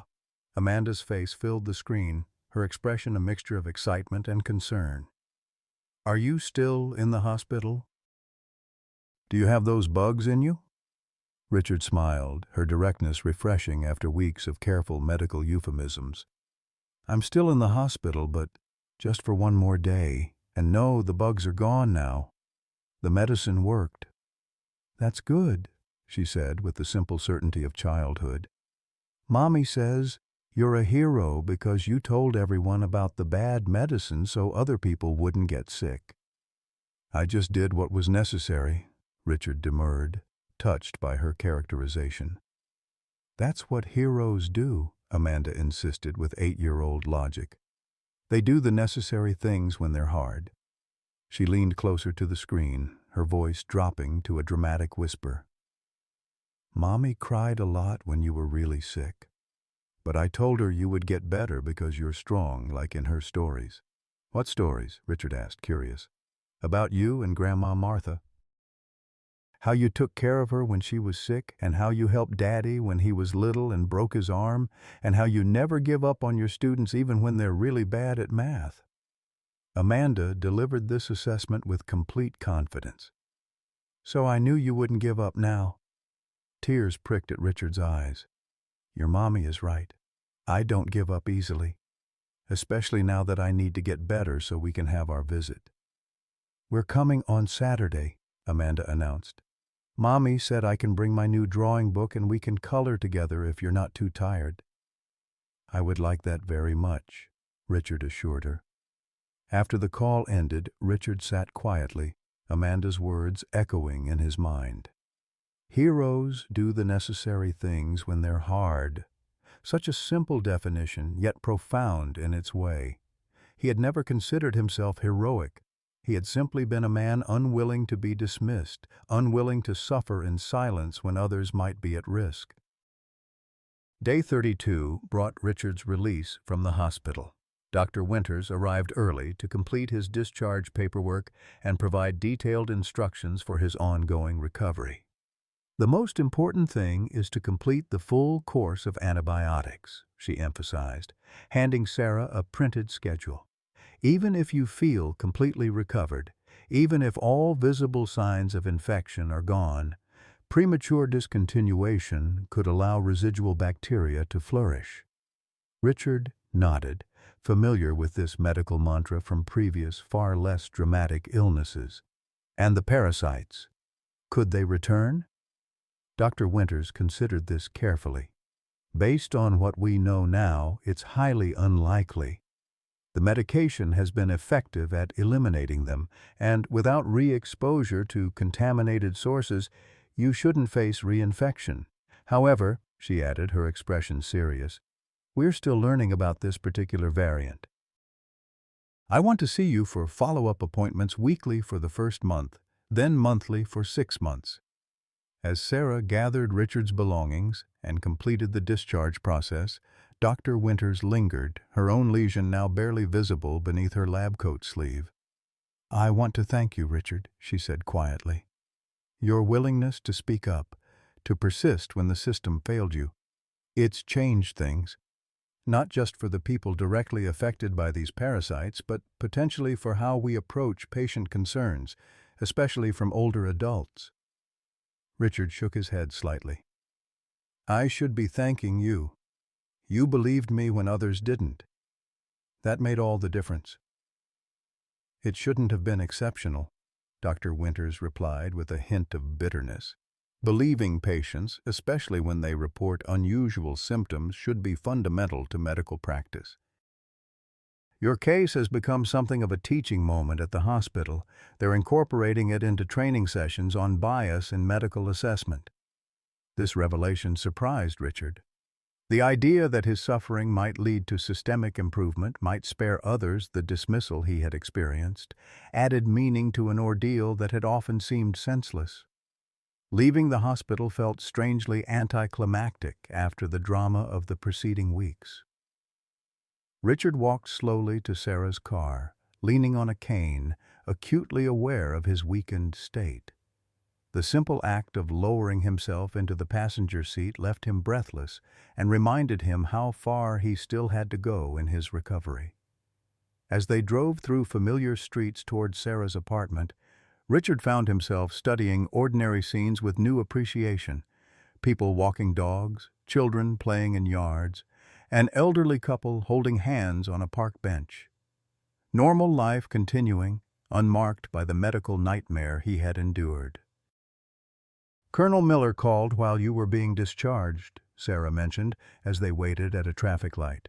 "The congressional hearings have been scheduled for next Wednesday. He wanted to know if you feel up to testifying." Richard considered this, assessing his strength honestly. 5 days from now. I think I can manage it. Dr. Winters would need to clear me for travel." "She already has," Sarah replied with a small smile. "She said the trip would be taxing but not medically contraindicated, provided you use a wheelchair in the airport and take frequent rest breaks." "A wheelchair?" Richard repeated, a hint of resistance in his tone. Like many men of his generation, he associated such assistance with frailty and dependence. "Non-negotiable," Sarah stated firmly. "You're recovering from a major illness and airports are exhausting even for healthy people. Besides, it will help with the optics at the hearing, showing the real impact this has had on you." Richard grudgingly acknowledged the wisdom of this approach. His testimony would be more effective if committee members could see the physical toll the parasitic infection had taken. Sarah's apartment, though familiar from previous visits, felt different now that it would be his temporary home. She had converted her small home office into a bedroom for him, moving her desk into the living room and installing a medical alert system similar to the one he'd had at his house. The space was cozy but functional, with a hospital-grade mattress on loan from Colonel Miller's Veterans Network and a bedside table arranged with medications, water, and a framed photo of Martha. "It's perfect," Richard assured her, touched by the effort she'd made to create a comfortable space for him. "Thank you for taking me in." "Family takes care of family," Sarah replied simply, echoing his own words from the hospital. That evening, as Richard settled into his new bed, exhausted from even the minimal exertion of the day, he found himself reflecting on the strange journey that had brought him here. Just over a month ago, he had been an ordinary retiree, his days structured around small routines and modest pleasures, his challenges limited to managing his fixed income and maintaining his independence. Now he was preparing to testify before Congress, his name associated with a nationwide medical scandal, his future fundamentally altered. And yet, beneath the turmoil and uncertainty, he recognized a thread of purpose that had been missing since retirement. Teaching had given his life meaning for 42 years, the daily opportunity to shape young minds, to witness growth, to contribute something meaningful to society. That purpose had diminished with retirement, replaced by the quieter satisfactions of gardening, reading, occasional visits with former colleagues. Now, unexpectedly, he had found a new purpose: advocacy. His suffering, combined with his natural educator's ability to explain complex situations clearly, had positioned him to effect change in systems that desperately needed reform. It wasn't a role he would have chosen, certainly not through such painful means. But it offered a way forward that engaged his strengths and values. As sleep began to claim him, Richard's thoughts drifted to Martha. What would she make of all this? He could almost hear her practical assessment. "Well, Richie, it's a fine mess, but you're handling it with grace.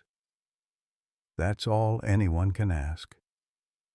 Days 33 through 39 passed in a blur of recovery and preparation. Richard's strength returned gradually, aided by the physical therapy exercises Dr.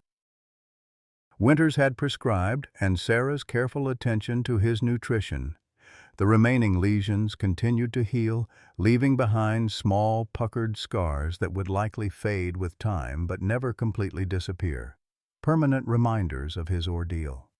Colonel Miller visited daily, helping Richard prepare for his congressional testimony.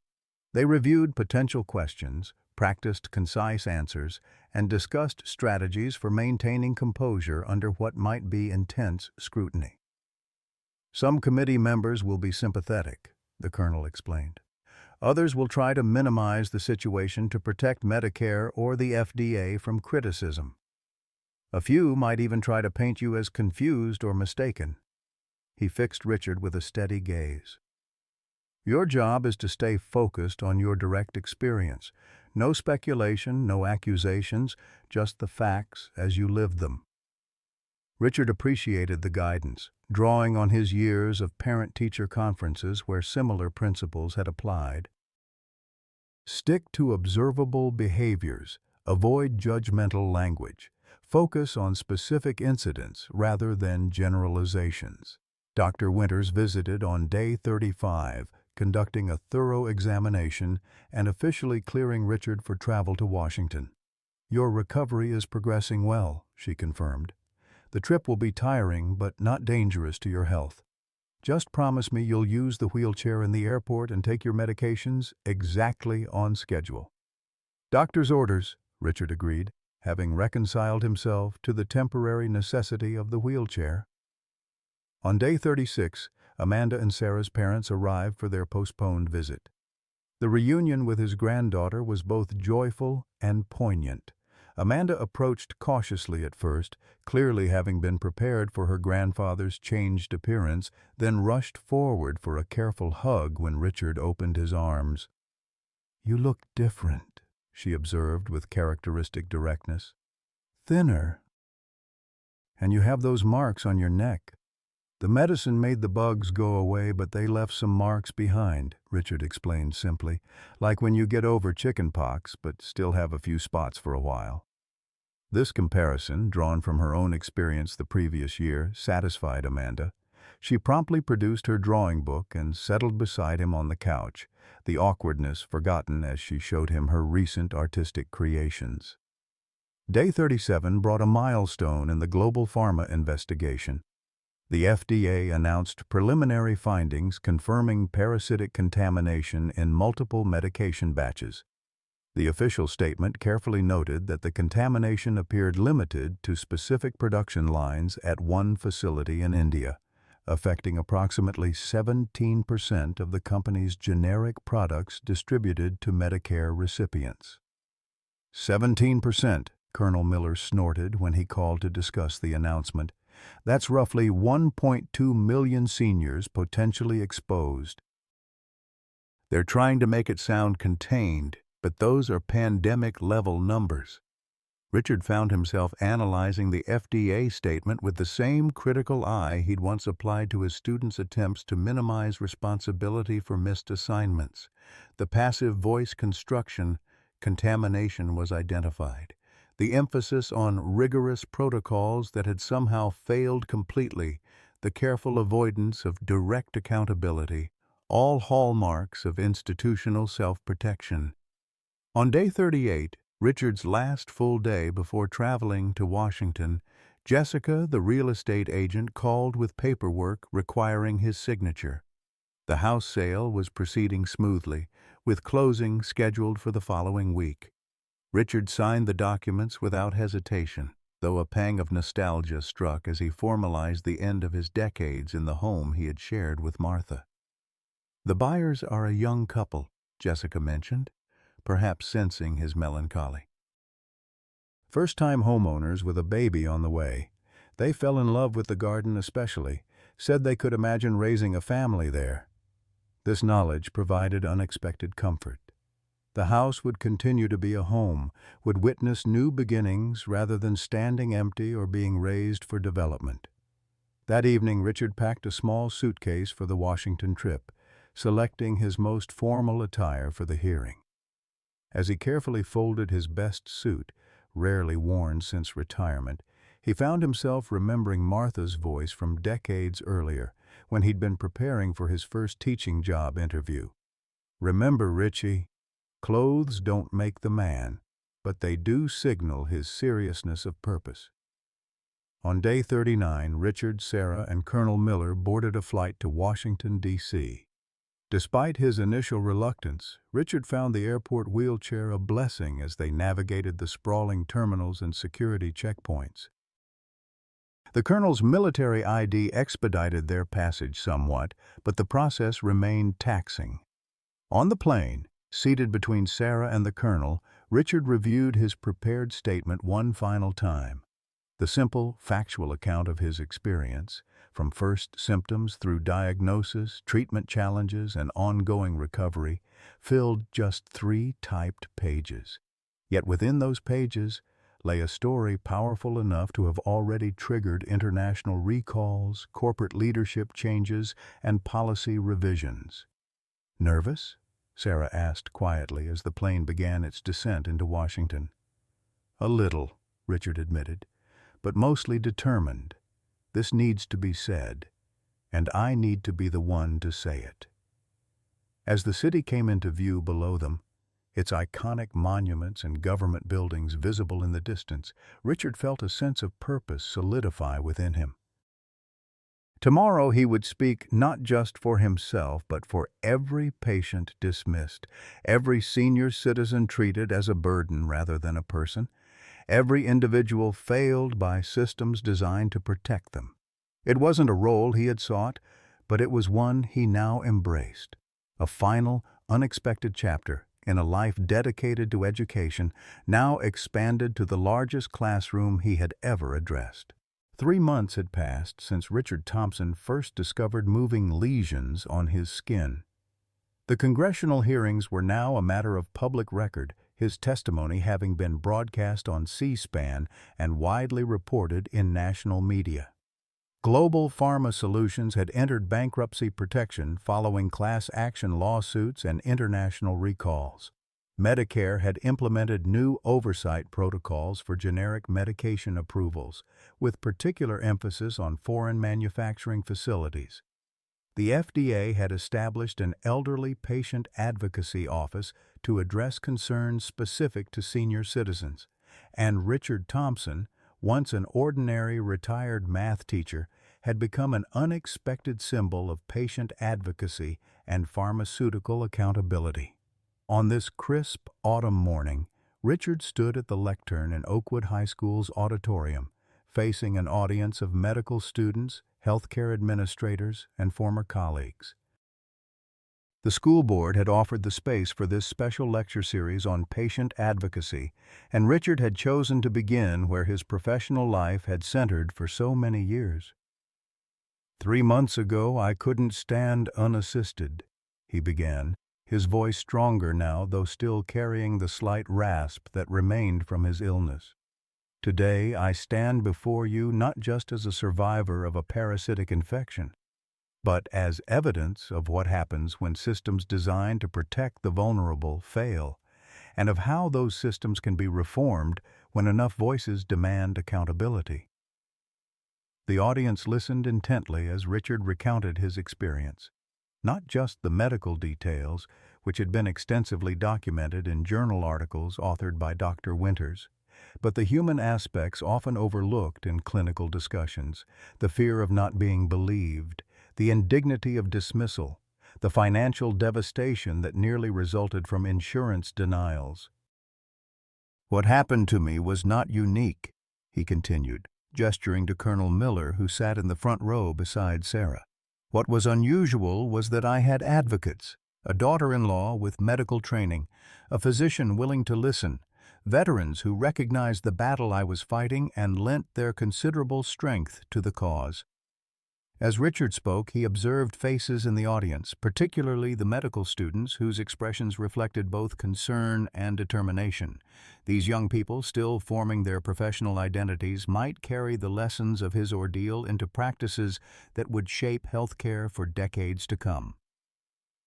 The most dangerous phrase in medicine, Richard noted, quoting Dr. Winters's congressional testimony, is "it's probably nothing," especially when directed at elderly patients whose complaints are too often attributed to age rather than investigated with appropriate rigor. After his prepared remarks, Richard opened the floor for questions. A young medical student rose first, her expression earnest. "Mr. Thompson, what would you like doctors like me to take away from your experience? What can we do differently?" Richard considered this carefully. "Listen without preconceptions," he replied finally. "When I first reported movement beneath my skin, I was treated as confused or anxious, a stereotypical elderly patient whose perceptions couldn't be trusted.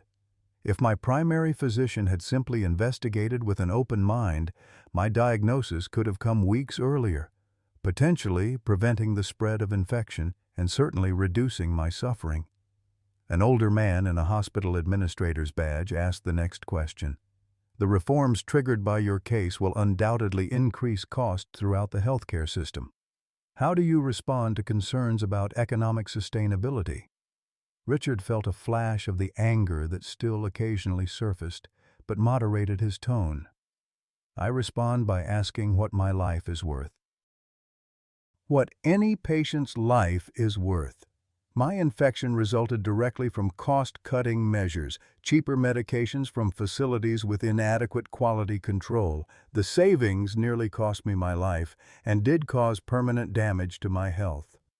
I suggest we find economies elsewhere in the system rather than compromising patient safety."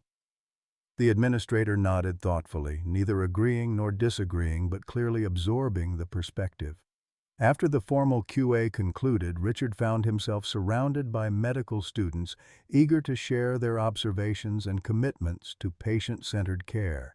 Their energy and idealism reminded him of young teachers he had mentored, professionals at the beginning of their careers, still believing in their power to make a difference before system constraints and bureaucratic realities tempered their expectations. "You've given a face to issues we've discussed theoretically in our ethics classes," one student told him earnestly. "It's different hearing from someone who lived through it." As the crowd gradually dispersed, Richard found himself alone with Sarah and Colonel Miller, who had become a close friend during the months of recovery and advocacy. "Not bad for a math teacher," Miller observed with his characteristic directness. "You've got a gift for this, making complex issues personally relevant without oversimplifying. 42 years of explaining algebra to reluctant teenagers," Richard replied with a smile, "makes congressional testimony seem straightforward by comparison."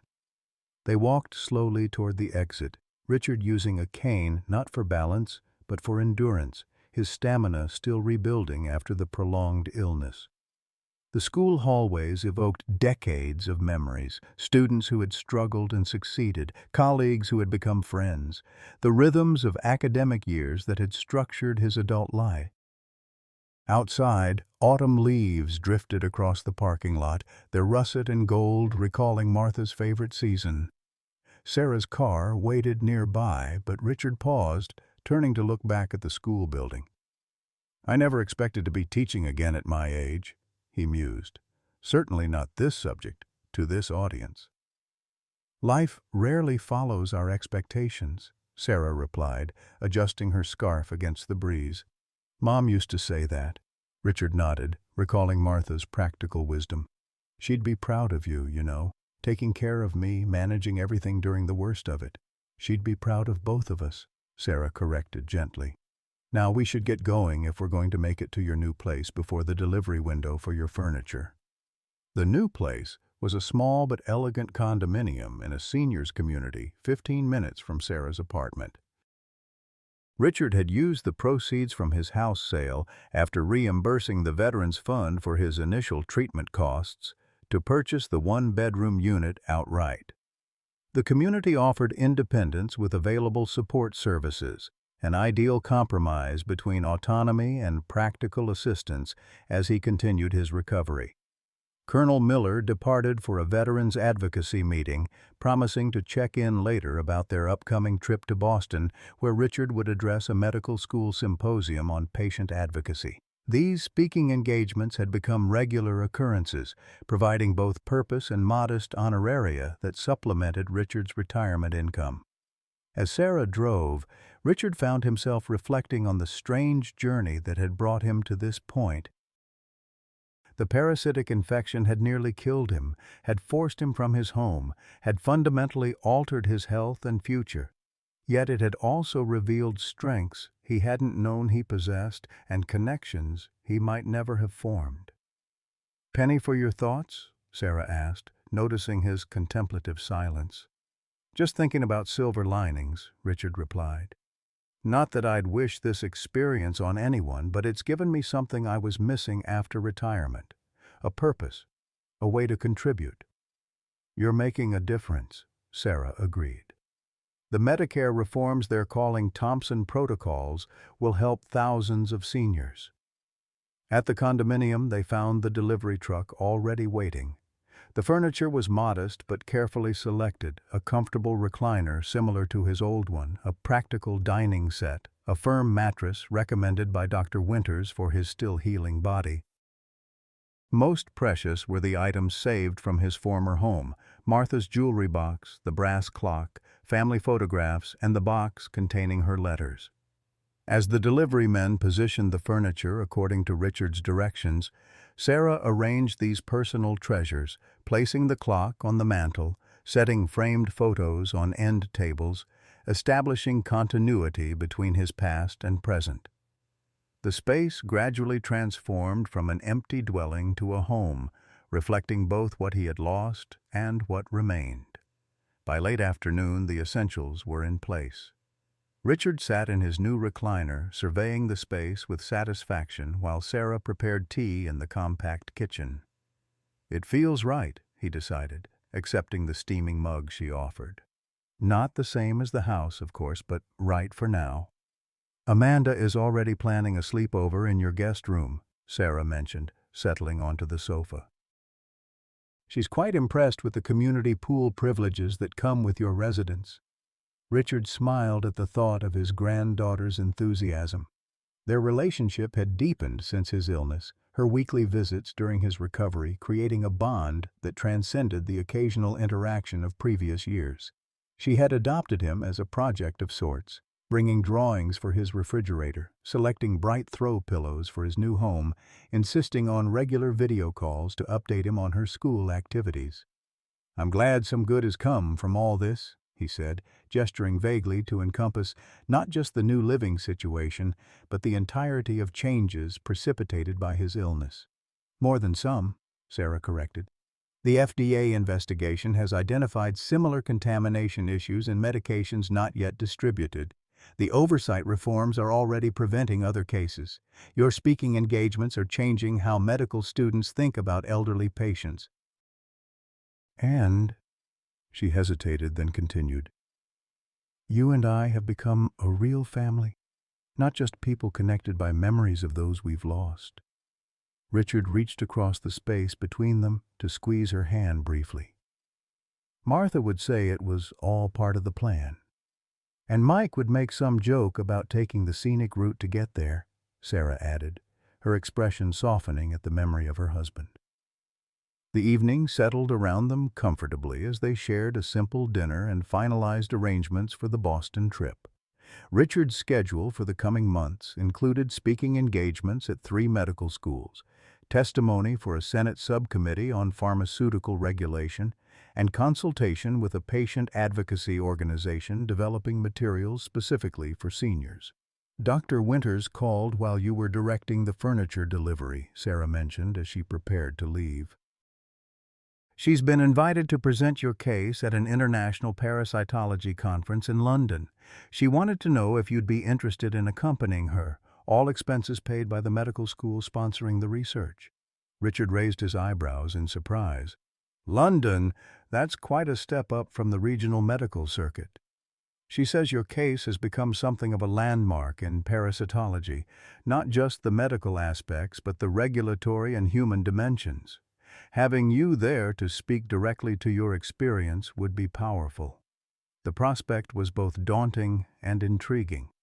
At 78, Richard had assumed his traveling days were largely behind him, particularly after the illness.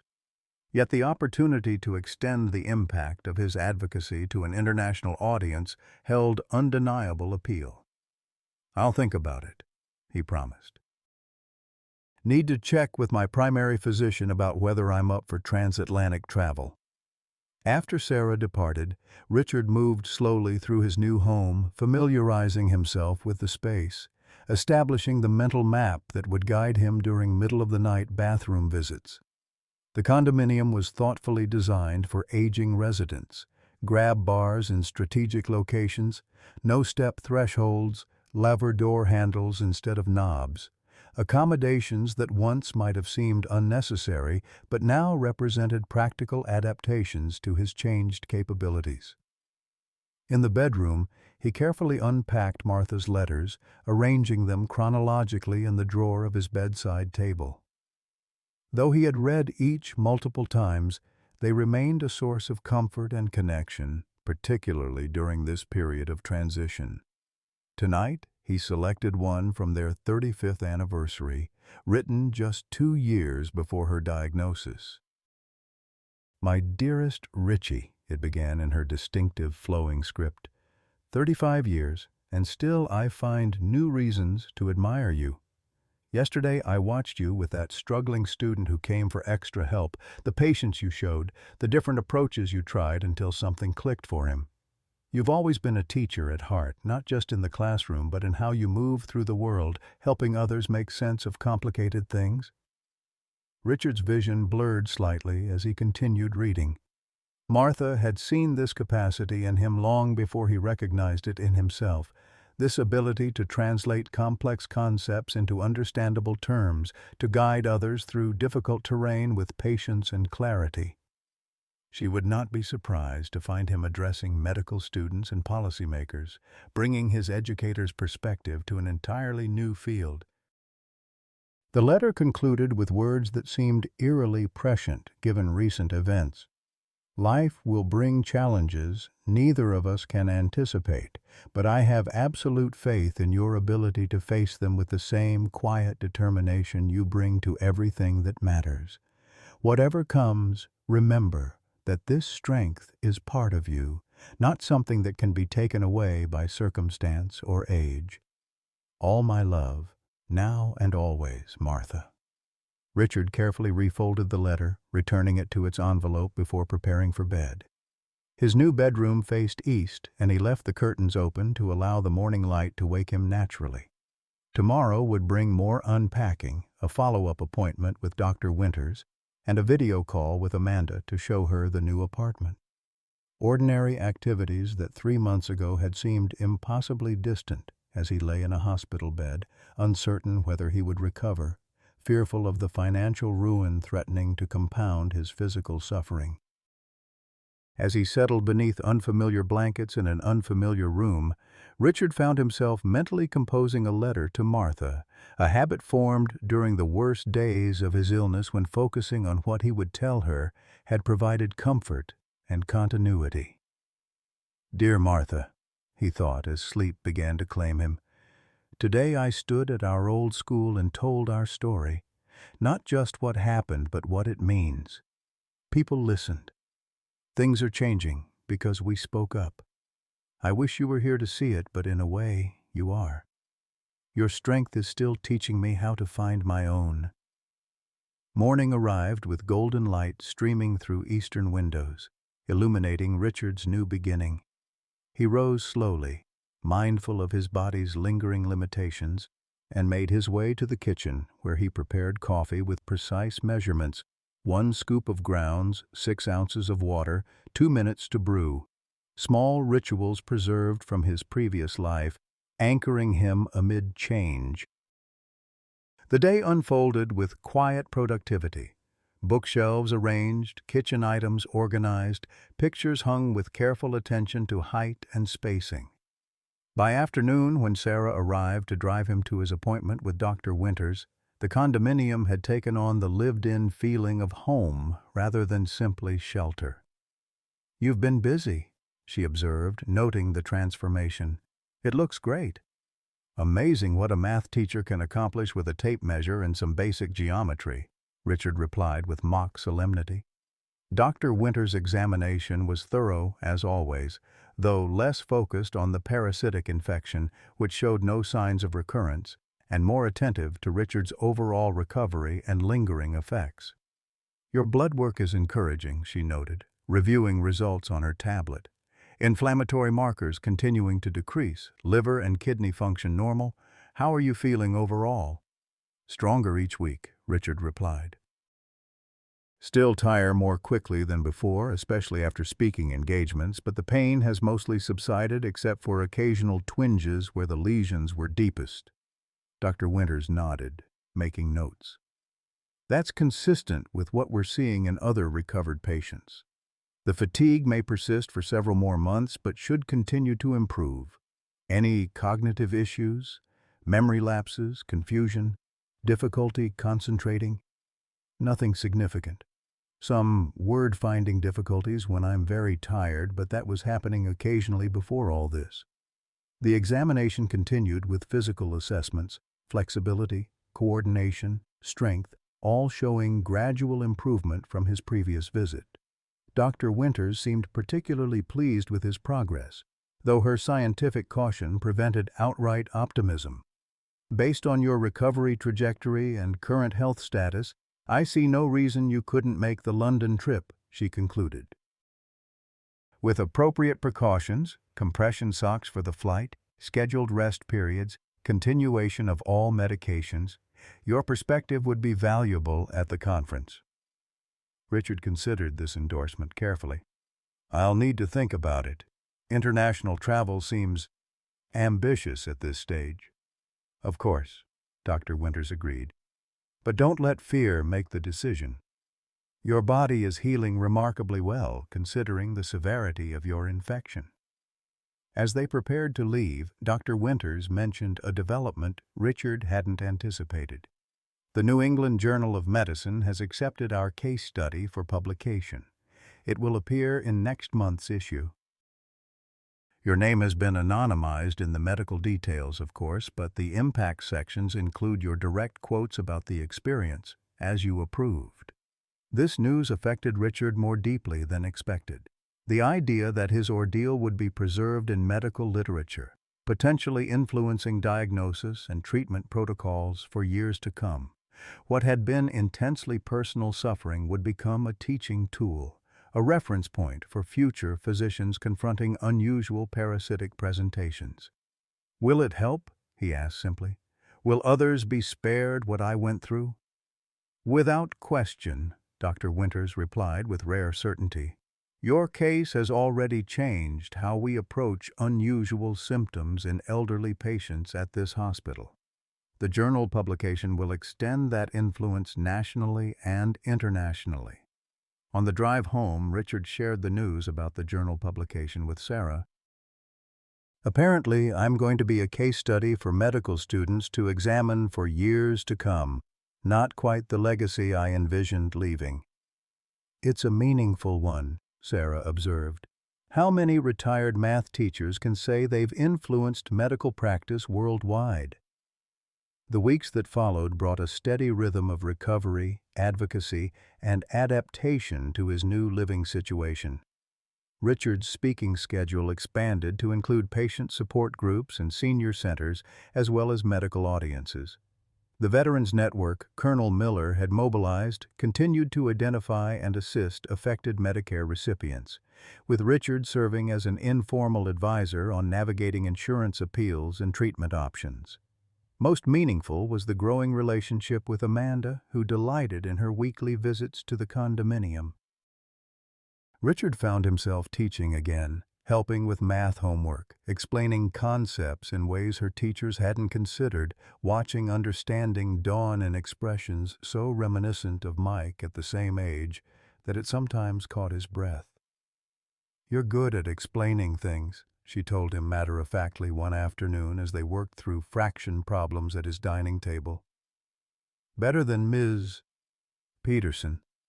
She gets frustrated when people don't understand right away. That's because I've had more practice, Richard replied, remembering his own early teaching years when patience had been a developed skill rather than a natural inclination. And because I believe everyone can understand math if it's presented in the right way for how their mind works. Amanda considered this, then nodded decisively. You should teach my class sometime. As a guest teacher, Ms. Peterson lets parents come in for special lessons. You're kind of like a parent. The suggestion touched Richard deeply.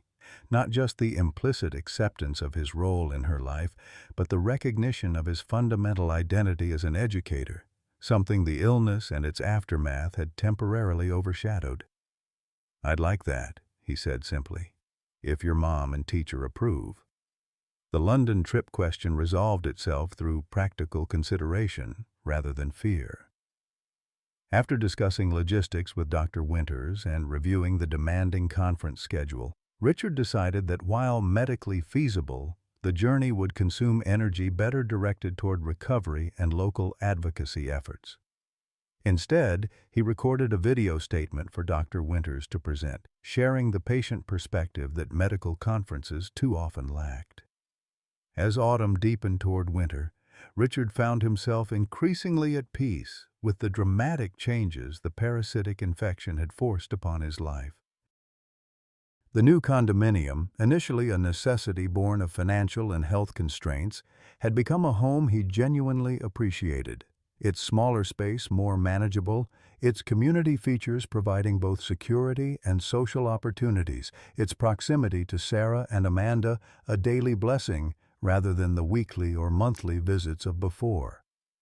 His advocacy work, which had begun as simple testimony to his own experience, had evolved into a meaningful second career. The Thompson protocols for Medicare prescription oversight were being implemented nationwide, and the Elderly Patient Advocacy Office at the FDA had invited him to serve on its advisory board, a position that acknowledged both his first-hand experience and his growing expertise in navigating healthcare systems. Most significantly, Richard had discovered a renewed sense of purpose. Teaching had defined his professional identity for 4 decades. Its absence in retirement had left a void that gardening and chess games could not fill. Now, improbably, he found himself teaching again. Not algebra and calculus to teenagers, but patient advocacy to medical students, healthcare navigation to fellow seniors, and yes, occasionally fractions to his granddaughter. On a snowy December morning, 3 months to the day from his congressional testimony, Richard stood at his condominium window watching large flakes accumulate on the community courtyard. His phone chimed with a message from Sarah.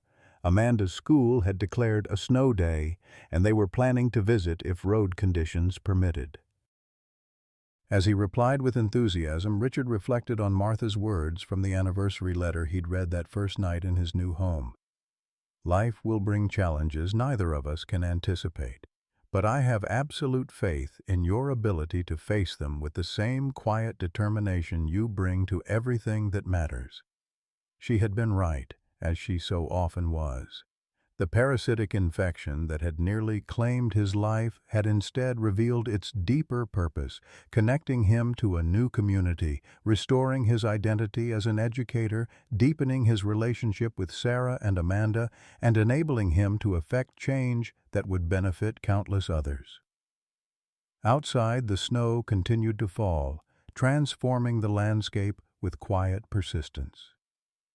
Richard watched a cardinal alight on the bird feeder he had installed on his small patio, a brilliant splash of red against winter white. Martha had loved cardinals, considering them visitors from beyond. Whether messenger or coincidence, the sight brought a smile to his face. "Message received, my love," he murmured to the empty room. "I'm still teaching, still learning, still finding my way forward." The cardinal took flight, a streak of color against the monochrome sky. Richard turned from the window and began preparations for his visitors: hot chocolate for Amanda, coffee for Sarah and for himself, the simple joy of family on a snow day, the unexpected gift of time together in a life that had taught him, above all else, to treasure each moment as it came. In Richard Thompson's journey, we find a mirror for our own lives after 55. When unexpected health challenges threatened everything he'd built, his savings, his independence, his very dignity, he discovered a strength within himself that had been there all along. Like many of us facing life's third act, Richard learned that purpose doesn't end with retirement, that advocacy born from personal suffering can create meaningful change, and that family connections can deepen rather than diminish with age. His story reminds us that our most valuable contribution might still lie ahead, waiting to emerge from unexpected circumstances. The wisdom we've accumulated, the patience we've developed, the perspective we've gained, these aren't just personal assets but gifts we can share to improve systems that affect countless others. When Richard stood before medical students, sharing his experience to change how elderly patients are treated, he wasn't just a retired math teacher anymore, he was a powerful voice for all of us who refuse to be dismissed. What unexpected challenge has revealed your hidden strength? How might your difficult experiences become valuable lessons for others? Share your story in the comments below. Your journey might inspire someone else facing their own crossroads.